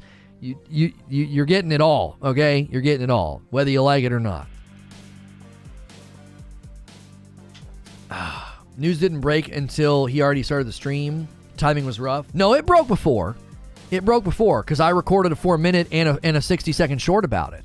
It broke about 15 to 30 minutes before I went live, which is not enough time for show prep. Thank goodness I didn't buy into the Halo weekly packs before now. I had a feeling they would make them cheaper. What's good, Zubair? If you're just tuning in, we've been talking about Fortnite and my theory about an MMORPG. If you would play one, I want to know if you would or not. You maybe hate Fortnite, but would you play a Fortnite MMORPG? Take the poll at the top of the chat. It's split right down the middle, about 500 votes for the first hour. Make sure and smash the like button as well as the subscribe button if you are enjoying the show. If you want to support the content directly, you can use any of the commands down here for our various sponsors, or the $ at the bottom of chat will enable you to send a tip or become a member. Yeah, Sinos, I covered that this afternoon in my video. I do my best to remain objective. I like everyone involved, so I don't want to pick sides. I feel like mom and dad are fighting. And so I do my best to remain objective and point out how all sides are, potentially seeing this, how everyone could have potentially approached this in a different way. So that coverage is this afternoon over there on SNTR Presents. Get the story straight. Microsoft's not interested in good games. They want more people to join Game Pass. Right. This adds to the debate yesterday where I conceded and said I'm not anti-Microsoft. I have historically said that Microsoft is a sleeping giant, and a part of the monster came out of the water this morning. So, Godzilla coming up out of the water, right? I mean, a part of the monster came up out of the water today. I'm telling you, sleeping giant is starting to wake up. We need a tutorial vid on Lono's approved method for making Rageless Roast, like a Wendy's training commercial. Oh, that'd be good. I could film a little short on that and put that maybe on like Twitter and in the Discord. I don't know if we want to put it on any of the channels, but yeah. Atrocity says, Tim Sweeney said they are focused on creating the metaverse. They said Creative 2.0 will release before the second half of 2022. Creative 2.0. What's Creative 2.0? Now, I've heard them say things about the metaverse, and that could be basically their version and their rendition of, their version and their rendition of MMORPG, or their own version and their own rendition of the metaverse. So I don't know. To me, there's an official show there's an official Cuphead show coming out. The Cuphead show is coming to Netflix. Please hype up the metaverse. I'm heavily invested. Oh, you are. You just melt it, right? Yeah, you just melt it. Yeah. I love the analogy of a sleeping giant. Yeah. Oh, creative mode in Fortnite. I thought he was talking about something else. I know about the creative mode in Fortnite. Okay. Fortnite has a creative mode where you can create your own game modes on a private island. Yeah, I know that. So they're saying Creative 2.0 is coming to Fortnite before the end of this year. So Fortnite creative mode is getting a big update before the end of 2022. Yeah, I don't know. Do you think they go the Roblox way and they allow the metaverse of Fortnite or the MMORPG aspects to be basically built by the community as opposed to them building it?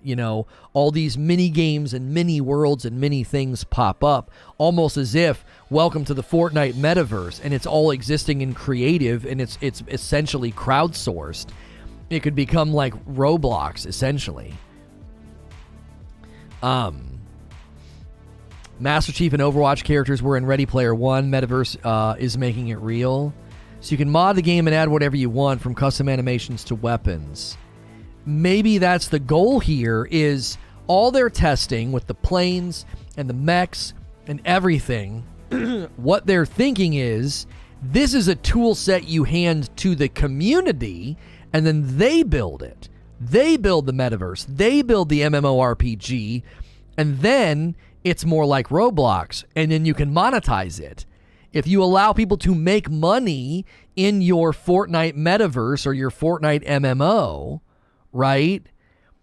That would be enormous, because you could create an entire world, an entire game, and an entire experience, and then charge money for it and get a cut. Like, yeah, here, it's $10 to come play my game. And you build a really, really good dungeon crawl world boss game or something, right? With, all these different things that you earn and level up and get as you play.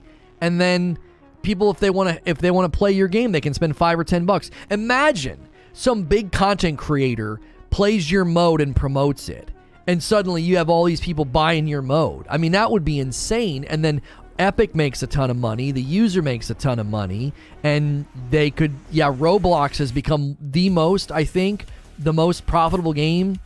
Have they become the most profitable game in existence? I don't know if they passed GTA, but man, they've got to be up there. There's been reports about the Roblox earnings. Now, Roblox, there's also reports of them not being such a nice company. So there's multiple sides to that reality. I don't know. It's not necessarily as simple as, yay, Roblox. There's a lot of moving parts there. When we talked about it the other day, I had people being like, yeah, they're not the nicest. 10 cents bigger. Well, 10 cents a company, 10 cents not a game. We're talking about the most profitable game, not the most profitable company. Most profitable company, yeah, it's going to be, 10 cent, maybe take 2, I don't know. When YouTubers say use my code in the item shop, that's what they're referring to. They already are leaning towards this idea. They've introduced a new game mode selection menu that groups official modes, Team Rumble, Imposters, Creative, with custom modes made in Creative. You can already make a bit of money with Fortnite Creative. There's a creator program where content creators with more than 1,000 subscribers can get money when their supporters buy stuff.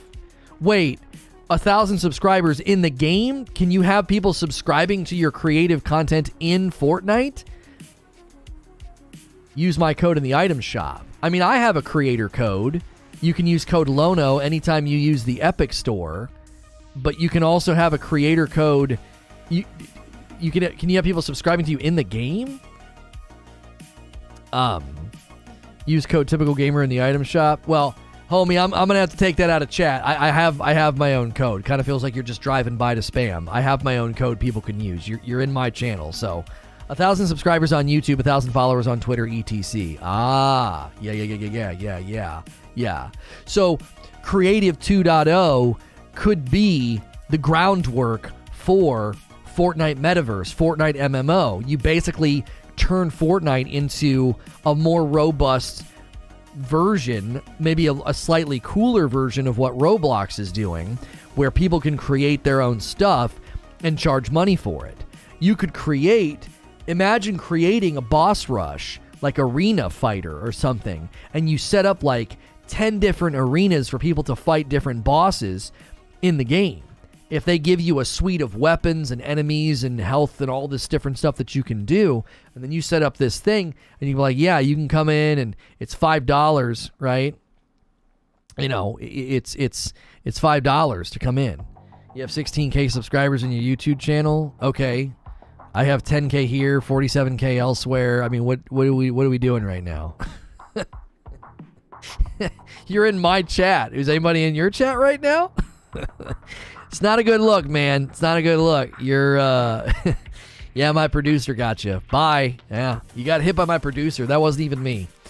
Imagine guilds, teams in the Fortnite MMO that's managed by the content creator out on Twitter or YouTube. Right. What I'm hearing is I can get a Team Darkro skin.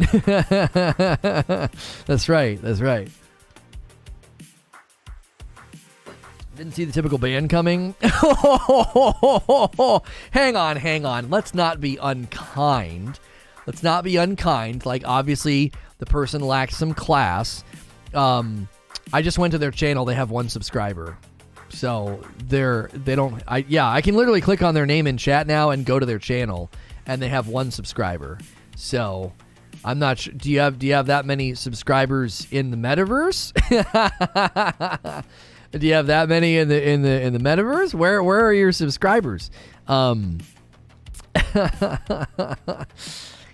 Anyways, if you're tuning in to discuss Fortnite, Tilted Towers return, or the Fortnite no build mode, we're talking also about my Fortnite MMORPG strategy. We're talking right now about how Fortnite Creative 2.0 is supposed to come later this year and is potentially the birth of the metaverse in Fortnite, the MMO aspect, where it'll be like Roblox, where they'll have you being able to build modes and games and suites of things like you can now, but more expanded, and then maybe empower you to use to charge money.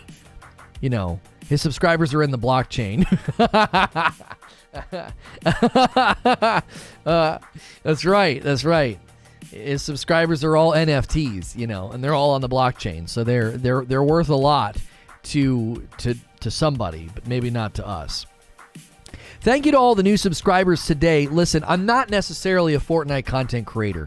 If you're looking for the Fortnite gameplay, you're going to have to go watch the other guys that are really, really good, and that's sort of their bag, and that's what they do. I am a video game talk show host. Like, this is what we do Monday through Friday. Yesterday, we covered God of War Ragnarok. I gave my theory on why it will be coming to PC. I combed over multiple articles to make my argument. And today, with the Fortnite MMORPG theory, I walked through a whole host of things. The changes to the map that started with Tilted Towers. Serendipitously, Tilted Towers came back to the game today, and Tilted Towers was one of the most significant changes to the map back when it first existed, because there were no buildings higher than about 2 to 2.5 stories, and Tilted Towers was essentially a cityscape, you know, that high rises and big tall buildings, and it disrupted map flow significantly, which led to lots of changes within the meta. There was a spray meta with drum gun and other guns. There was the turtle meta with rapid build, all these things kind of coming to a head. Then they added vehicles like planes and cars and hoverboards. There was the mech suits, lots of different crazy buck wild weapons that would, you know, create black holes and boom boxes and different things. The level of building and customization. Then there was the leak. this leaked image about a limited time RPG mode that has still yet to land in the game. Clearly RPG elements. You can see swords and shields and a wizard staff and a bow like for an archer, and then a potentially big world boss in the background.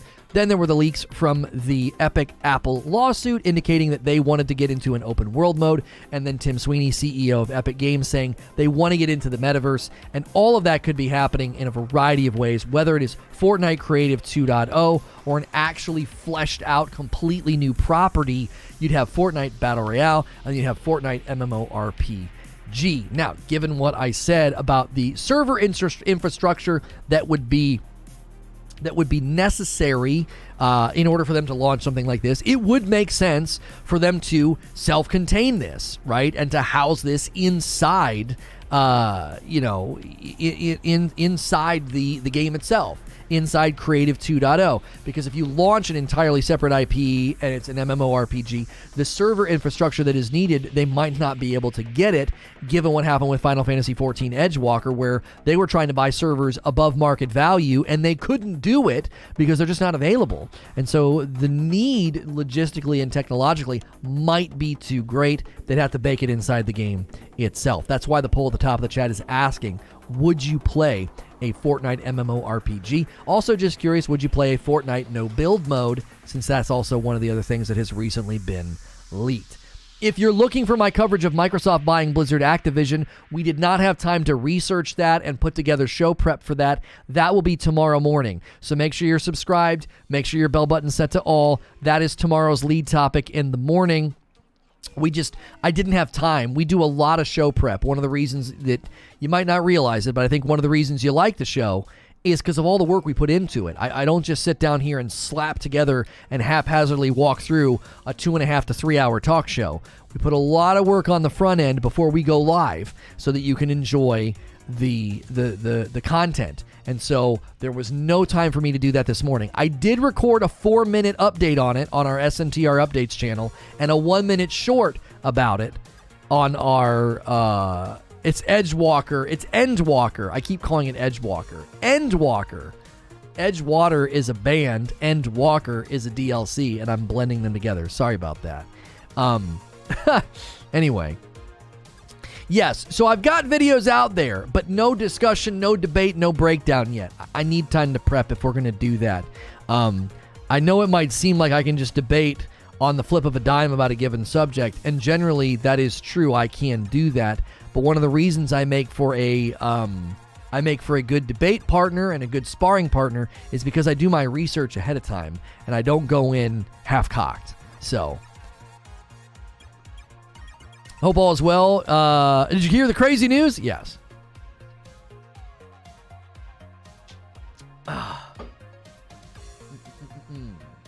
The King of the One Take preps, world falling apart. No, I can still do King of the One Take. A prep has nothing to do with the one take. A prep has me speaking intelligently. I can speak like an idiot for 4 minutes and do it in one take and talk out of my rear end and give you a nice outro, and then the video would be stupid. Thanks for tuning in to another SNTR update. In this video, Microsoft acquires Blizzard Activision, and then I just say a bunch of nonsense for 4 minutes.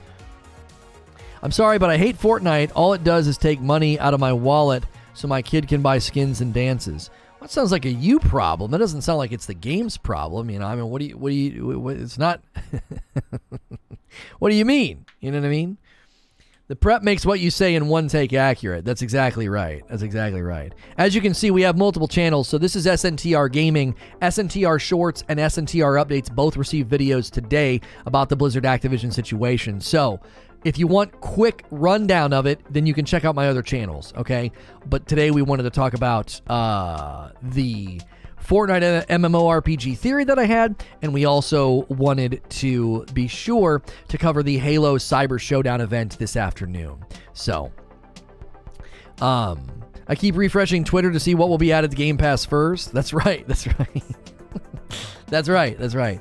We didn't come here for breaking news. We come here for well-prepared, thought-out discussion, even if I don't even if I don't take part much. Thank you, Hellfire. I appreciate that. I get it.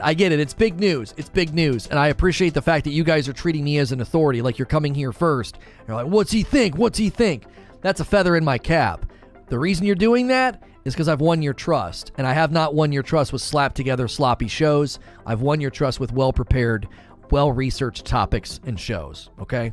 We've covered a ton of things here. Zynga being purchased by Take-Two, New World, Ashes of Creation switching to the Unreal Engine, my speculation about God of War Ragnarok coming to PC, Elden Ring, leaks of From Software game, criticism response to Elden Ring, a Cyberpunk patch leak, leaks showing problems for Star Wars Eclipse. We haven't covered it yet, but Hogwarts is apparently in huge trouble, in its development cycles. So we like to cover those things, but we also like to make sure we've researched them and know what in the heck we're talking about. Need more Roblox Chrome like stuff in Fortnite? What can Fortnite learn from other MMOs to possibly give them a leg in the MMO market? One thing I mentioned this morning that I think would be huge. The coffee helped gain my trust. Well, thank you. Did you order some today or you've ordered in the past? One thing I think they could really, really significantly learn from is all of the pains and struggles that New World has gone through with territory control, PvP, and the big battles, right? Because Fortnite could certainly have really cool big battles where you could have mechs and vehicles and catapults and trebuchets and all that stuff could be huge in a battle, but you could learn from all the troubles and the difficulties that New World went through by having open world PvP and big huge battles. You got to learn from that, right? I think the Hogwarts troubles were shot down. Oh, see, that's why we don't like to cover things as soon as they break. You got to let things percolate. If Fortnite does an MMORPG game, then are we going to have a slew of 100s of half-butt MMORPGs, more than we have now, or worse? Okay, so your premise seems to be that Fortnite created this huge surge of half-baked battle royales, which is true and not true at the same time. There weren't that many battle royales that came out. There were only a couple, and most of them, yes, went the way of the dodo, and they didn't last. However, I don't think you're going to see this groundswell of MMOs that are bad. I think you're going to see a groundswell of MMOs, but I don't think they're going to be bad. The amount of work that goes into an MMO, New World learned that very quickly. You can build a beautiful, big, large, expansive MMO, and if your endgame is lacking in polish, if your systems haven't been properly thought through, then the game will be absolutely shredded in short order. In very short order. So I don't think so. I made predictions in a video on SNTR updates about 2022. I said you're going to see the rise of the MMO. I said you're going to see the rise of the more casual, more mid-lane, more approachable MMO. I think that is the next trend in gaming. Accessible, approachable, more casual MMOs. This is where I think Fortnite comes into play. Because if you see this on every single platform, Nintendo Switch, mobile, every console, and PC, you see this, and you see Fortnite MMORPG. It's accessible, it's easy, it's fun, it's satisfying, it's approachable. It's not some grind for 16 hours a day, RuneScape, World of Warcraft, EverQuest game. No, it's an approachable MMO. It would be massively successful. Look at the interest in New World. Look at its overwhelmingly unpreparedness with respect to interest on launch date and launch week of New World.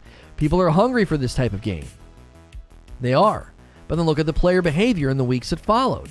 Servers were full of more casual players. People just chopping down trees. People just kind of enjoying themselves. People not really pushing the issue. People not necessarily worried about all those hardcore issues. And then as those hardcore things emerged, the more traditional MMO fans, the more committed players all started falling off. Player base started to see a reduction. Criticism started to rise. But the fact that they still are hitting 100,000 player peaks every day is proof that there are people that they captured with a more mid-lane, more approachable, more accessible MMORPG. Casual MMOs that don't require thousands of hours, sign me up. Now, I have made a speculation about why this is the case. If the average age of gamers is accurate in that it's 28 to low 40s, if that's the big bulk of average gamers.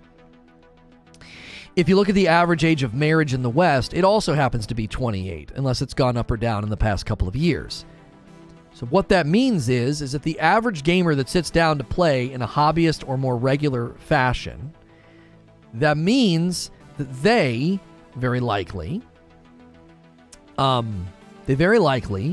in a stage of life where they can't play the way that they played when EverQuest came on the scene, or when RuneScape, or when World of Warcraft came on the scene. They're older now. They're older. I had friends in high school that abandoned me and my Quake and my arena shooter desires. They abandoned me for EverQuest. And they played EverQuest all the time, every day, skipped school, like really unhealthy player habits, right? That's not uncommon in these games. Okay. So, now that all those guys are grown, they still have the desire to play games like that, but they probably don't have the time. They're at a stage of life where they can't really do that. Apparently, the new average for marriage is 32. Jiminy Christmas. That is so late in life. That's going to have an effect. I wouldn't be surprised if that has a correlating effect on divorce rates, because that's so late in life. You have so many more idiosyncrasies and so many more settled habits and ways of thinking and ways of being and existing. That's such a late. It's so late in life to get married. More power to you, but I think there's more challenges when you get married later in life. If you get married in your mid-20s, you're more malleable, you're more moldable, you're not so stubborn. And you get into your 30s, you're getting a little set in your ways. You've kind of lived alone or had your own space for a lot longer. That's yeah, that's going to have a correlating effect on divorce rates, no doubt. 32 is late in life to get married, mama. Anyway, I can't play like I used to all day. Destiny annoys me because that doesn't respect your time at all. Yeah, I mean, the idea that people want to play games like, EverQuest and World of Warcraft and other games like that, they want to play games like that, but they don't have as much time as they used to. It's not necessarily that I don't have time. I'm lucky that my work-life balance is great. I'm just so tired of games that seem to want to waste my time. Yeah, unnecessarily like grindy games for sure.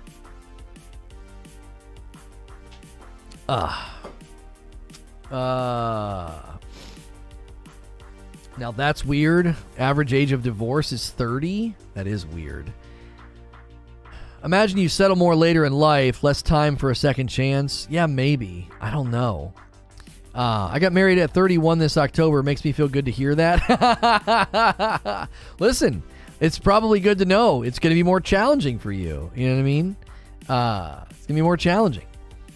I'm worried about free-to-play MMOs becoming more of a thing and making you spend more and more money. I don't necessarily think we'd have to be worried about a Fortnite MMORPG doing that for a variety of reasons. They have absolutely mastered the art of charging for cosmetics, right? Now, that would affect an MMORPG pretty significantly if you couldn't really earn anything dope, if you couldn't look dope on your own.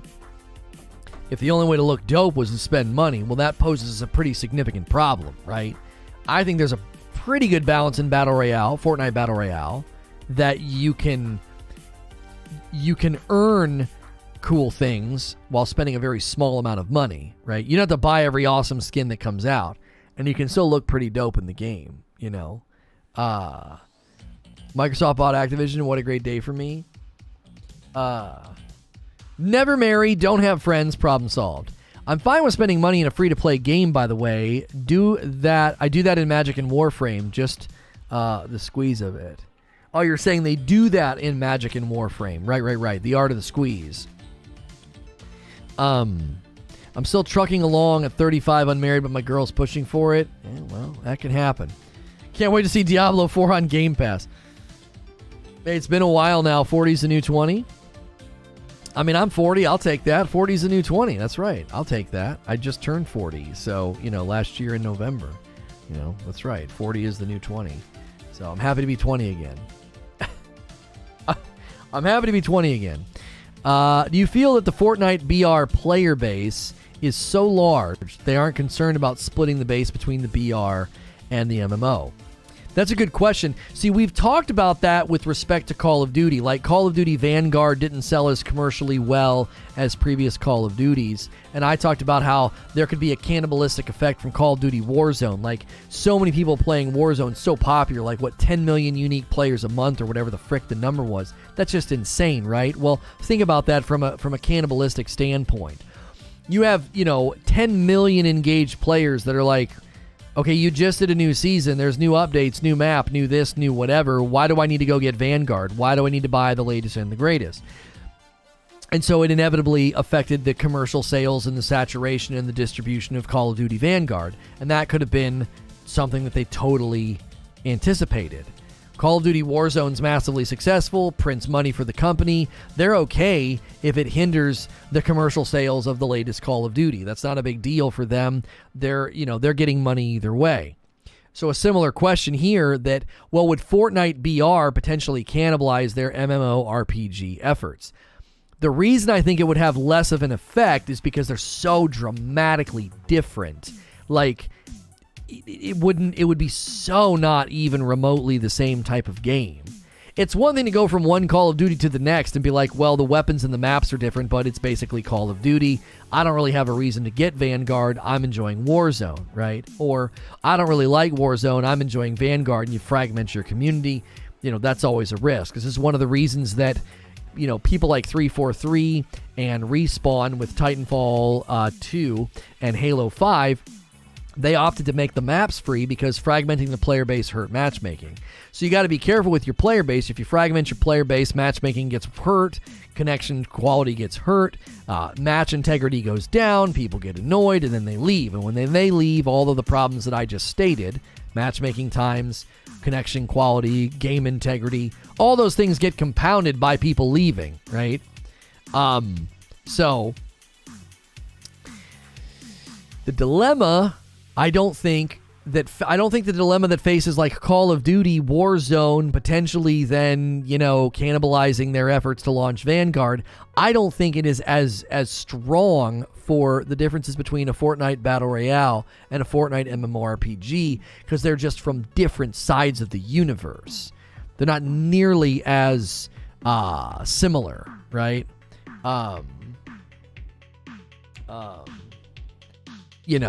They're not nearly as similar because one is purely BR, game after game, meat grinder, battle royale oriented, and MMO is more about investment and leveling and fighting and looting and all those various things. So I don't know. I wouldn't think that the popularity of Fortnite Battle Royale would be a hindrance on the potential popularity and the adoption rate of people are going to adopt and buy in and play of a Fortnite MMORPG. You also have to consider how many people right now will not touch Fortnite. They have zero desire to touch it. They have zero desire to get involved. But if it was free and they saw an MMORPG, they'd take a crack over the weekend. They can install it on any device. You can install it on any device. Switch, mobile, any old console, any new console, right? You can get it on anything. Well, okay. Then here you go. Try it out over the weekend. It's totally free. And then you have this massive funnel of people that have fundamentally stayed away from your property, Like right now, Call of Duty primarily knows they have an audience of a certain size, and so they can predict, their sales rates, their engagement numbers kind of around that audience size. A Fortnite MMORPG would appeal to a completely different subset of the gaming market compared to what they appeal to right now. If they took the building part out of Fortnite, I would definitely play. There are rumors about a Fortnite no build mode. There are rumors about that, yes. Fortnite gameplay is certainly defined by building and structures and editing and everything else. But the fact remains that just a more traditional, just like big, huge landscape using the using the landscape, using the hillsides, to stay alive, as opposed to building and editing and getting in all these teeny tiny, micro mini mall fights. All of that, I think, is less inviting to the average player. Like, the average player that's familiar with the BR would probably pick up Fortnite and enjoy it. Now, I'm going to tell you right now what the primary complaint would be. If you jumped in to a Fortnite no build mode. I'm going to tell you what the primary complaint would be, right? Primary complaint would be that the cone of accuracy creates a massive amount of RNG in the gunfights. Massive amount of RNG.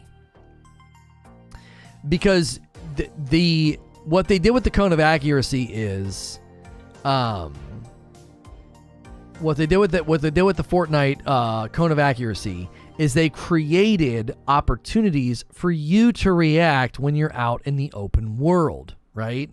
So when you're out in the open world, you're not going to get like laser beamed from some guy in the bushes or some guy, in a building.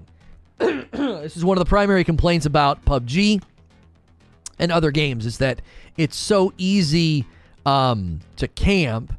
It's so easy to laser beam somebody from cover that what it ends up doing is it inadvertently discourages engagement and it inadvertently discourages movement. From the very beginning of the Fortnite Battle Royale launch, they made it very plain. They said, listen, we want people to move and we want people to engage. And that's why there's a cone of accuracy.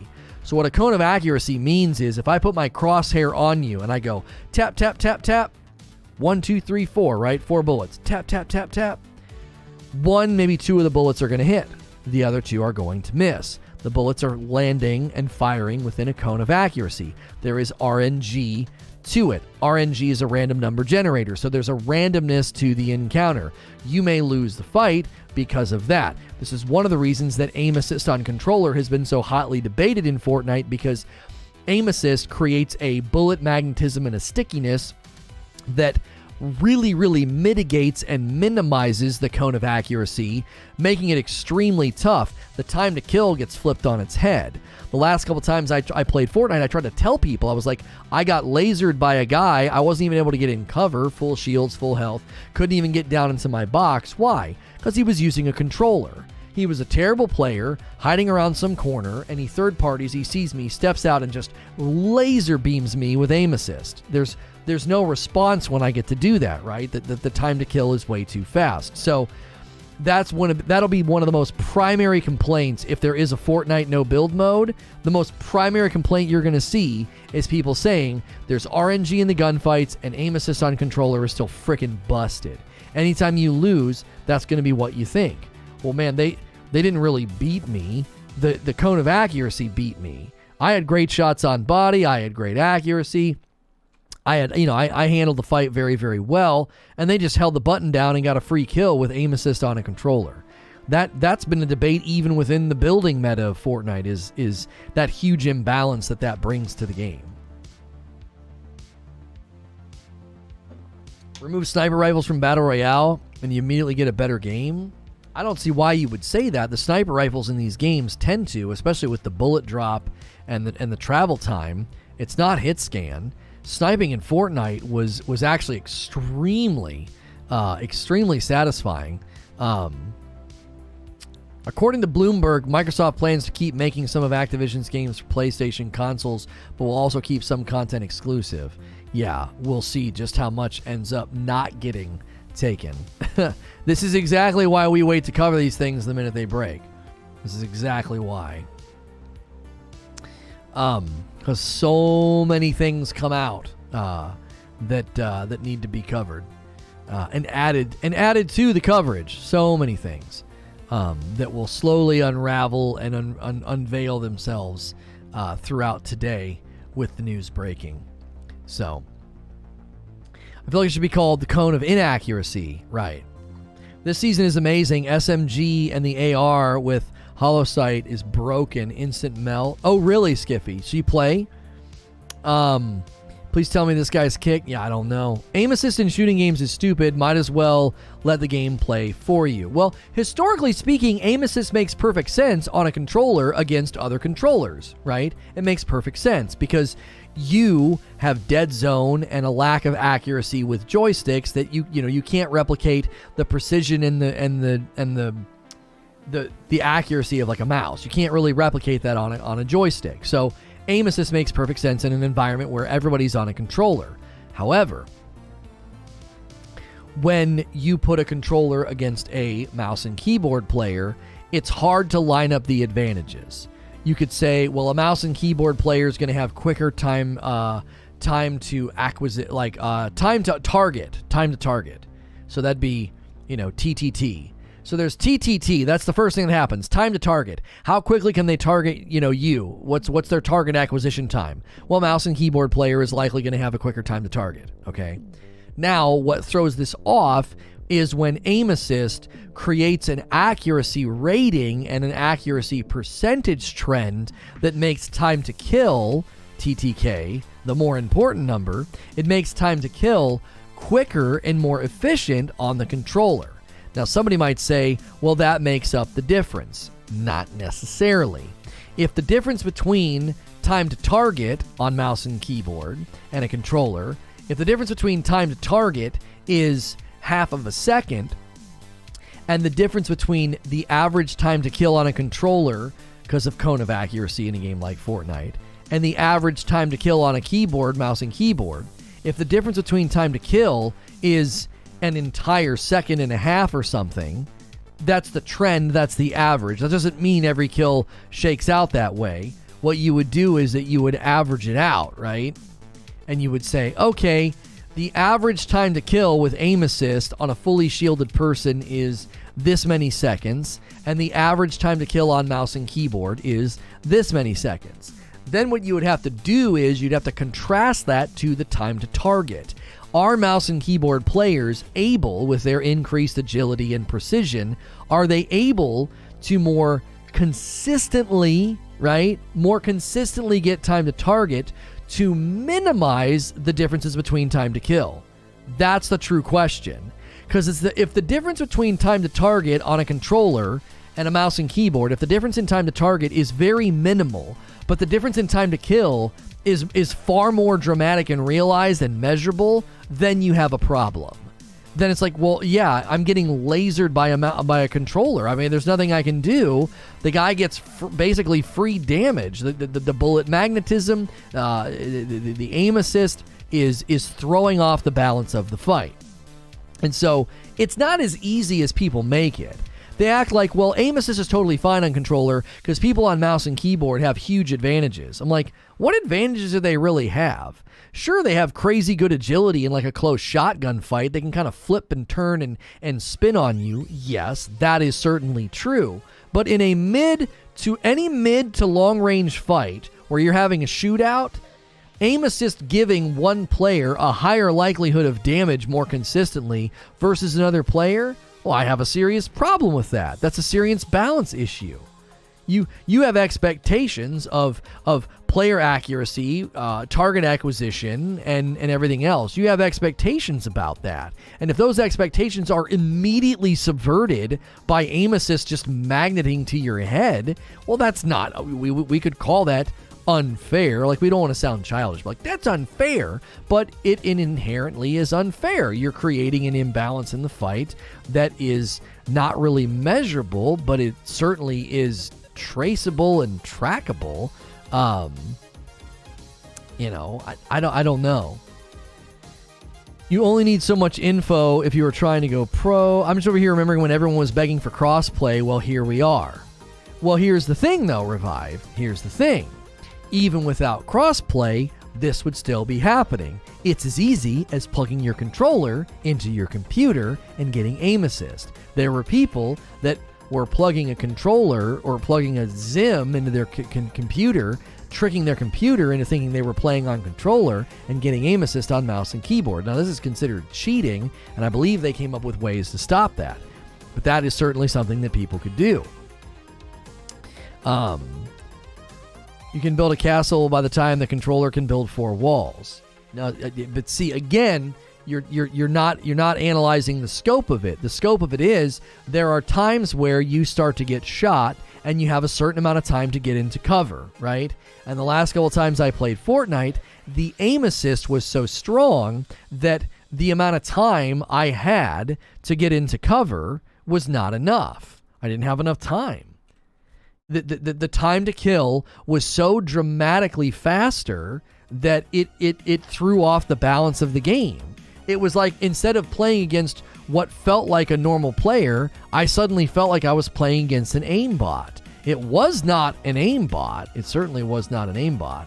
But it was like, you know, the idea was, it was like my expectations were immediately subverted and surprised. It was like, wait a minute, what on earth? Like, that's not how fast I'm supposed to die. That's not how fast I'm supposed to, get laser beamed. It happened sometimes when we were using like a jump pad and kind of gliding through the air. Well, all of a sudden, you're getting like laser beamed out of the air. Well, why are you getting laser beamed out of the air? Well, I'm getting laser beamed out of the air because someone's using aim assist and their weapon is getting a disproportionate amount of help from a mechanic built into the bullet magnetism and the aim assist of a controller. And so it throws the fight off. It throws my expectations off. So it's not as simple as just being like, well, no, yeah, I mean, you have advantages. You can build a mini mall and you can flip around and spin around and your time to target is so much better. You have all these advantages. Well, yeah, but that doesn't mean that it's fair to give this other person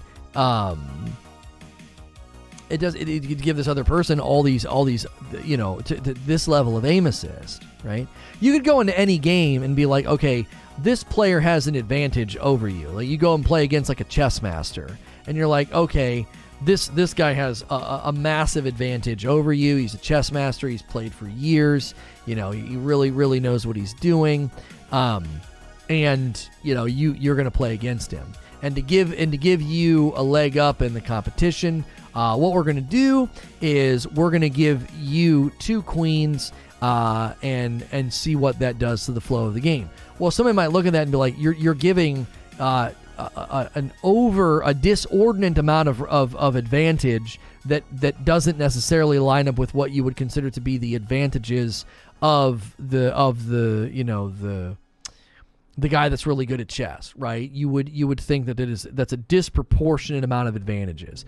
Just because I have mouse and keyboard and can more quickly build or have maybe a more rapid or more adaptable time to target doesn't necessarily mean that aim assist is the appropriate thing to balance that out. Aim assist throws off the entire fabric of a shootout. It adjusts time to kill, right?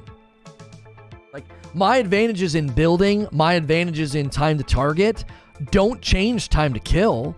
Aim assist does change time to kill. That's the fundamental problem with this. Everyone using controller for Call of Duty because Call of Duty is built for controller. Call of Duty plays on controller. Right, and I wouldn't be surprised if aim assist is part of the reason there. Like, the game's built on it, the foundational architecture of the game and time to kill and all of that. Those are all pretty significant reasons to say, look, like we've got to get we got to get in the lane that the game was built. But Fortnite certainly, has a lot more things going on than just, is it built for controller or is it not?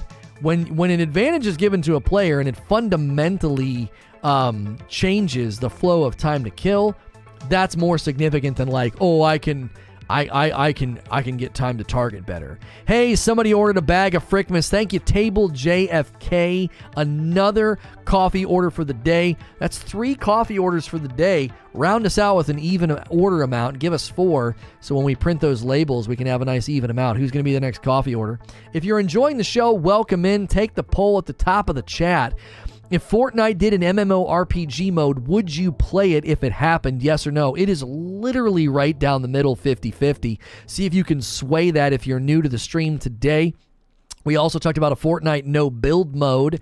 It is free to support the stream in a number of ways. You can smash the like button. You can hit subscribe. I am a safe for work broadcaster. You can subscribe in confidence. I'll be in your sub feed all week doing live talk shows like this. A lot of people treat me like video game radio. They throw me on in the background, and they don't got to worry about like the language that I'm using. So it's free to subscribe. We will be covering the Halo Infinite Cyber Showdown event here shortly to give you a look at the Battle Pass, the gameplay. There's price reductions coming to the store. There's a lot of different things happening, so we're going to be looking at all of that this afternoon. And we will be covering the Microsoft acquisition of Activision Blizzard. We will be covering that tomorrow. So have no fear. We are not ignoring that reality and that story. We wanted there to be ample time to research it, cover it in an intelligent way. We didn't want to be shooting from the hip, as it were, because that is something that we do not do here. We tend to do a lot of research, and we tend to do a lot of preliminary work, pre-work, before we do a live stream.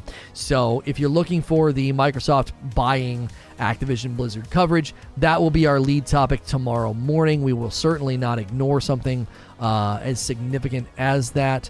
That is something that we will be certain to cover. And so we do appreciate you guys being here and supporting something that might feel a little bit out of the ordinary and a little bit, not sort of a main game that we cover here. But I have had the theory about a Fortnite MMORPG mode for a very long time. I outlined my theory this morning. We know that Fortnite Tilted Towers return. That happened today. Tilted Towers was probably the most significant update to the map in the history of the map, and I actually say that was kind of the beginning of a significant change in the game. It was a significant change, and it was something that I think was the beginning of their, what I call their experimentation, where weapons, modes, planes, mechs, swords, boombox, all this stuff.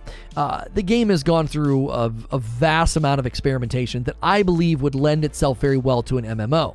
Then there was also this leak, this image here, and the leak about a limited time mode that was going to be like an RPG mode. Nothing ever came of that. There's also seemingly maybe like a giant world boss in the background there.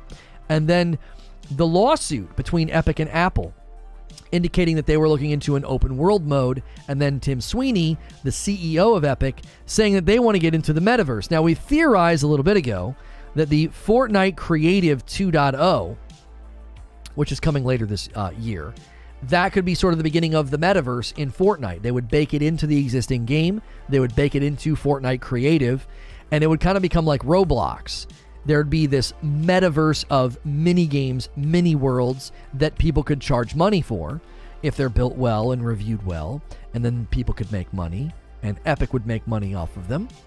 And I think Roblox is going to impact the industry significantly with what they've been able to do, and Epic may try and replicate that, and that may be where things head. That would make sense of the constant experimentation in Fortnite. They can continue to experiment in Fortnite and kick mechanics, weapons, things that they've learned, and kick those over to creative.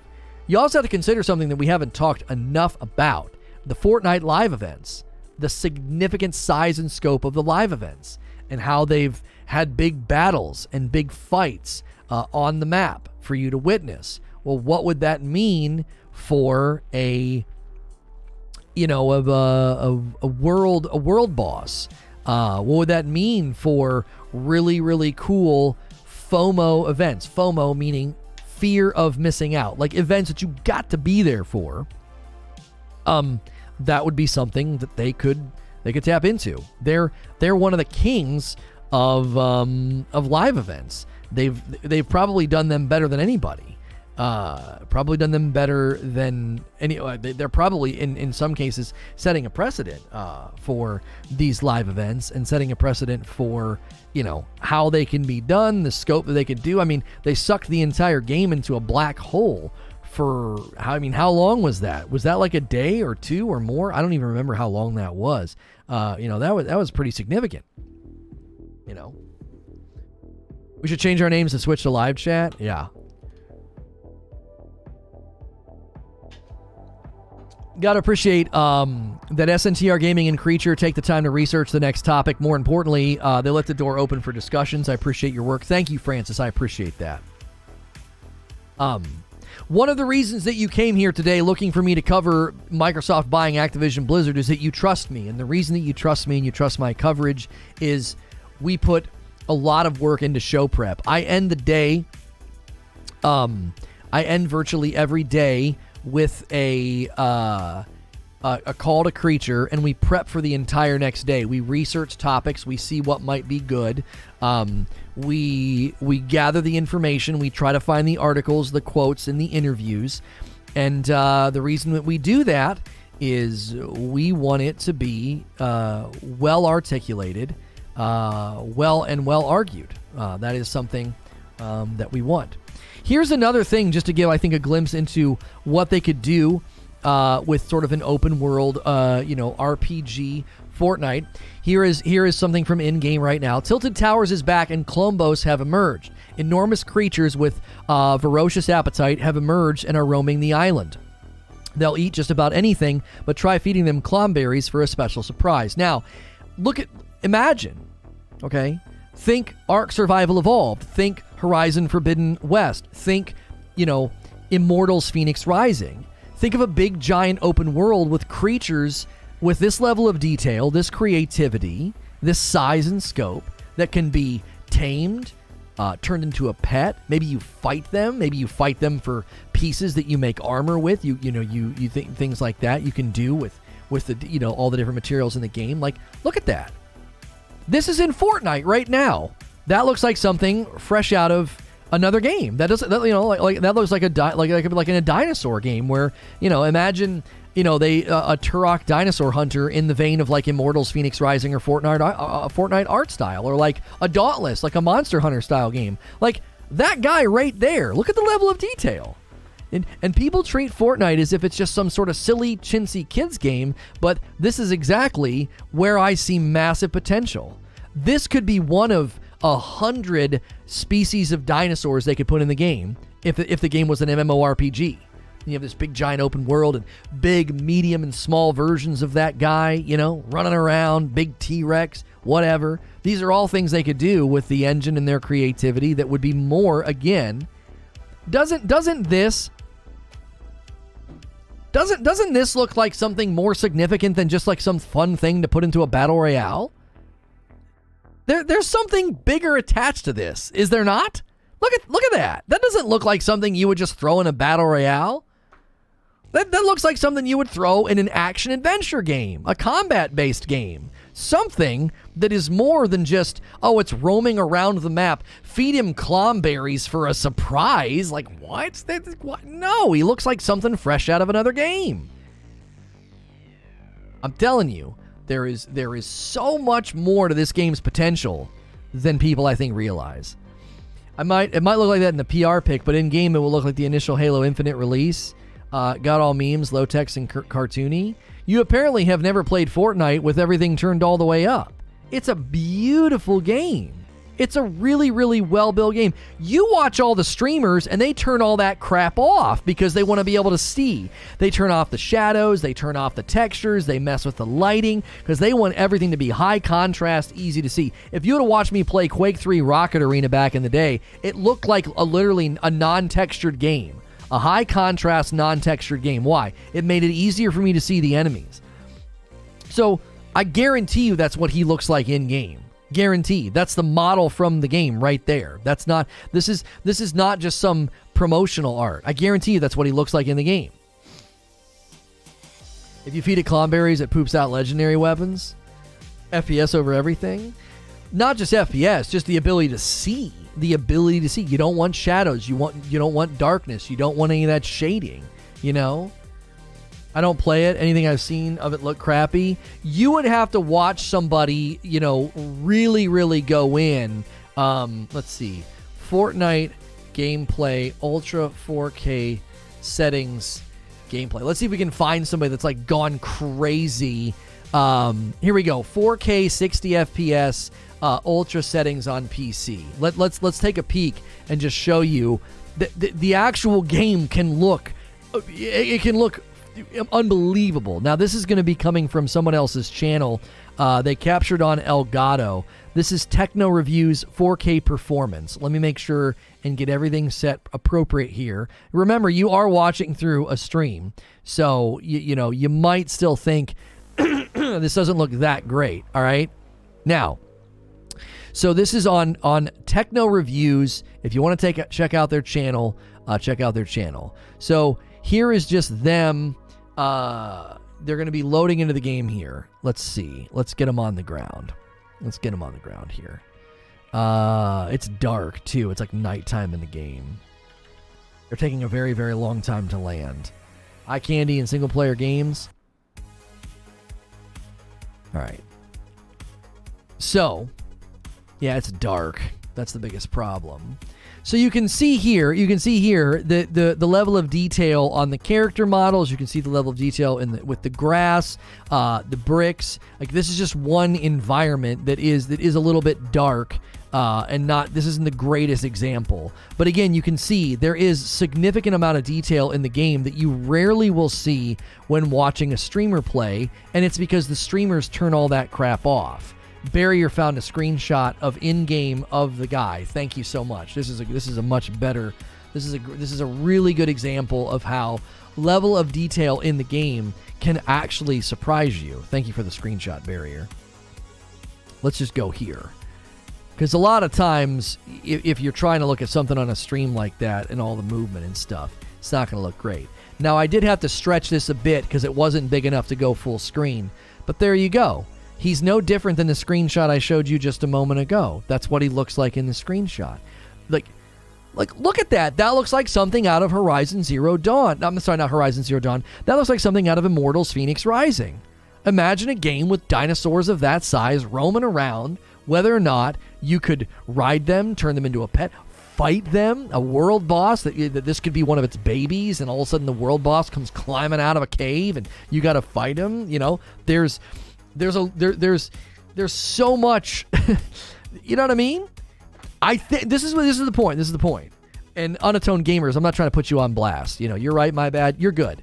I think people just completely undersell what Fortnite could be. They completely undersell it because they're like, oh, it's a kid game with kiddie graphics. It's trash. And it's like, I don't know if you realize just how agile and performance-laden the engine is. Just how good this game can look, right? Now, kill it. We need that drop, right? It's adorable, but get rid of it. The game has... Again, consider my theory this morning. Look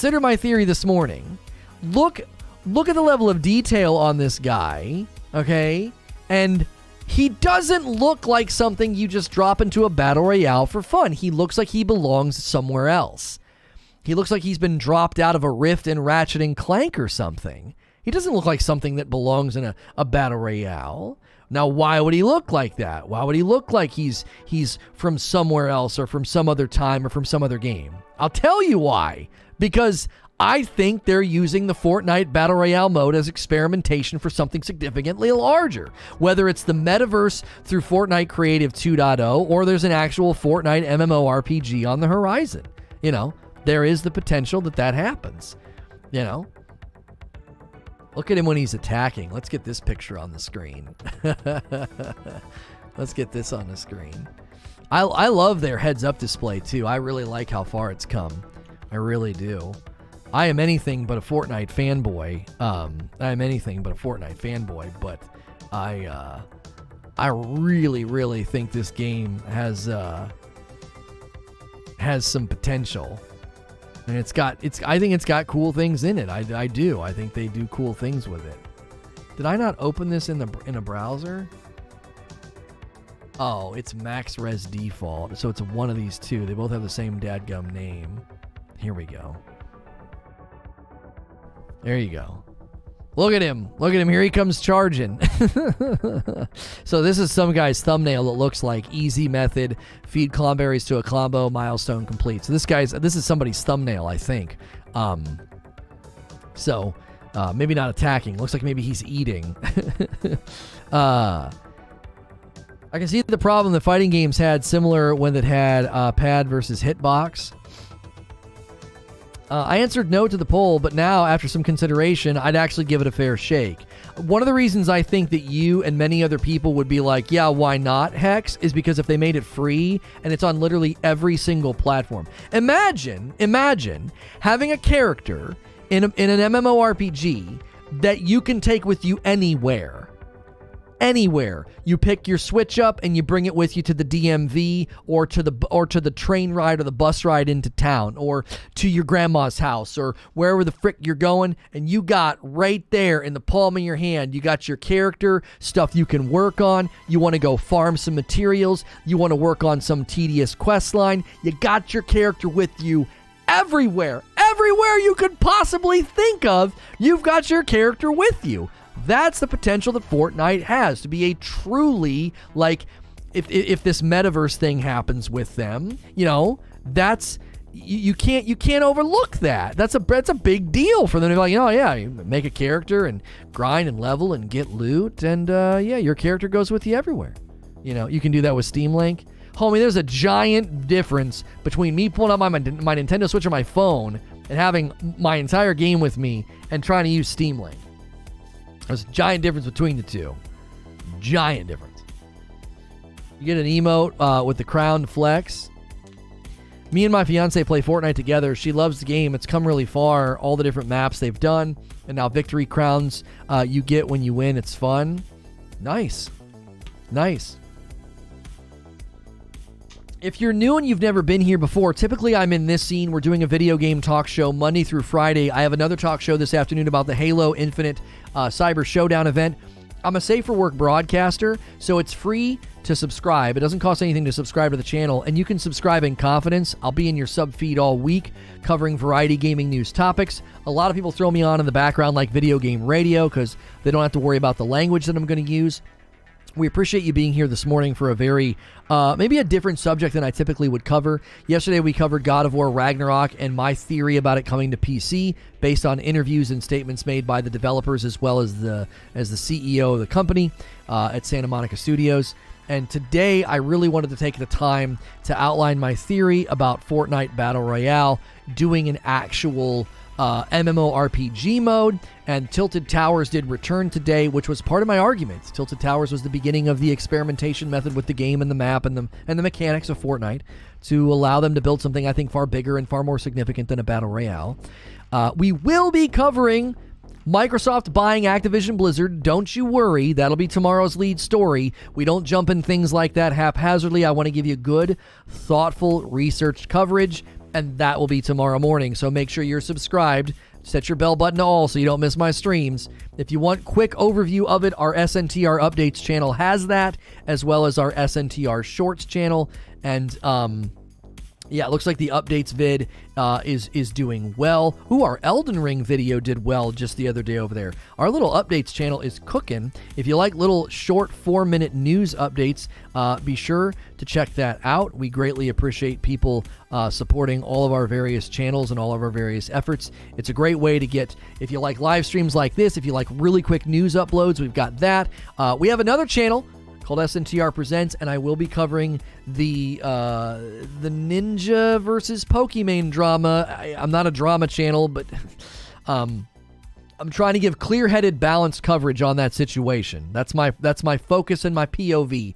Clear-headed coverage is what we're aiming for, because I know it's spicy and it's drama and bleh, like, we don't want to get bogged down too much into that stuff, but it's hard to just avoid it when two of the biggest content creators on the Purple platform are kind of having a go at each other. Nobody Saves the World is on Steam and Game Pass. I think that's what me and Hilly will be playing this week on Friday night. We like to play the Game Pass games. We like to play co-op games. So we will be taking a break. We're going to be taking a break from the Halo Infinite, the Halo Infinite custom games on Friday night. We're going to be taking a break from that. Interest waned just a little bit the last couple of weeks that we tried to do it. And we will be diving in, I think, to Nobody Saves the World this Friday night. That will be that should be a really good time. We usually have we got some drinks, we've got some laughs, and that should be pretty good. I think that game looks amazing. It's from the makers of Guacamelee. Nobody Saves the World is available today on Steam and Xbox Game Pass.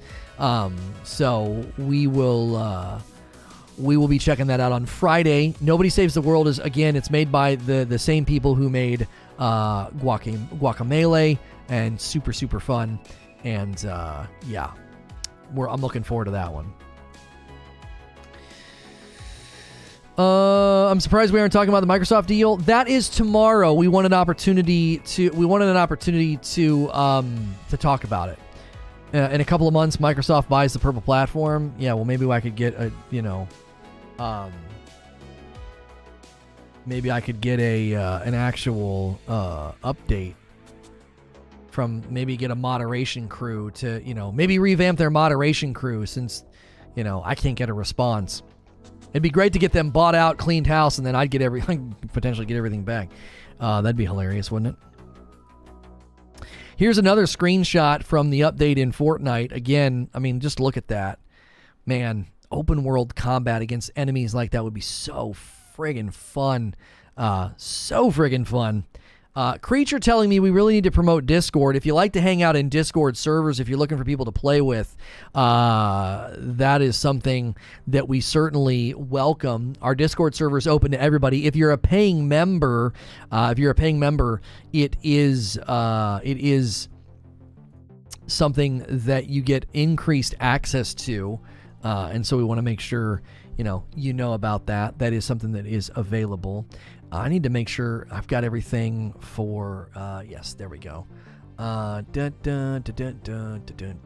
think we'll lead with the price reduction for the short. We've not recorded that yet. I'd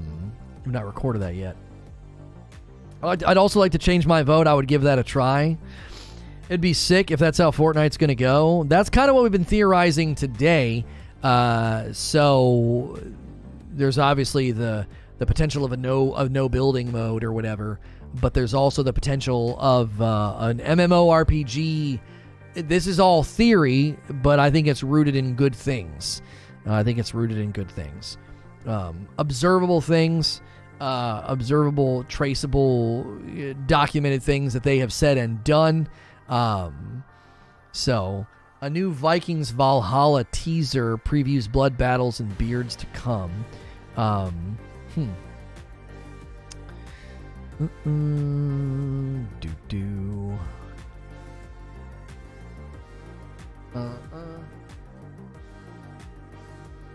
We will be checking this out.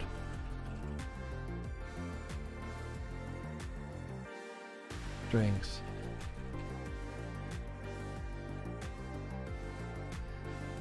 Okay. Just a heads up, upcoming sections added in a place where you can easily see everything across all the channels. That's right. So, Creature's got it set up in the Discord, so if you have a hard time keeping track of all of our content, he's made it significantly easier for you to do that. So be sure to check on that, all right? We need 20 more likes for 300 likes. We are going to get ready to switch gears here to check on the Halo Infinite event and, covering that, showing the Battle Pass, talking about the price reductions to the store items. So you don't want to miss that either. That's coming up with our coverage. Give me a second to run upstairs, stretch my legs, and use the restroom. Smash that like button. Get in the Discord. Check out our sponsors, whether it's 80s Tees, the shirts that I wear, or the displays in the background, or my coffee. Appreciate you guys so much. I'll be right back. Don't go anywhere.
Oh. I'm back, chat. I'm back. Okay. Well, I don't need my headphones.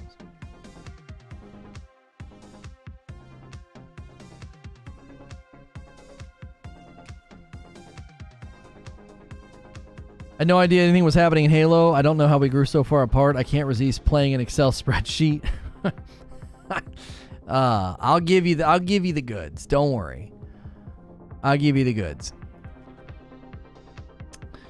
Okay. Ooh. Ooh. Oh man, that's good. All right, did I set up? I think I did. Yeah, I set up. Not yet. Okay. Let's do this. Let's do this. Yep, that's the thumb. All right, we gotta switch. We cover a lot of different things here. So this morning's stream was great. We can't really gauge this as like necessarily a success of Fortnite coverage because I think a lot of y'all were coming in hoping for the Microsoft coverage. But I really appreciated the response this morning. We did meet a lot of new people. I saw new names in chat, so hopefully you've enjoyed yourself if you're a fan of Fortnite. Hope you enjoy my coverage for the rest of the day or the rest of the week. Hopefully we see you coming back. I'm going to get you a link of where we're heading. It should redirect you, but in case it doesn't, I provide you with a link as well. Halo Infinite Cyber Showdown gameplay. Me checking it out live. Arrow and that, and then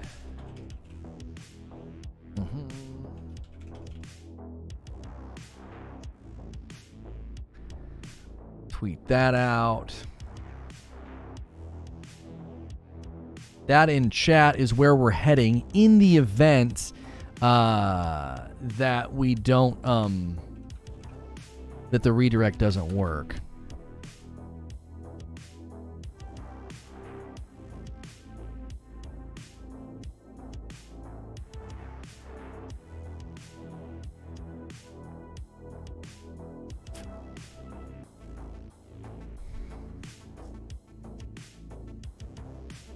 Okay.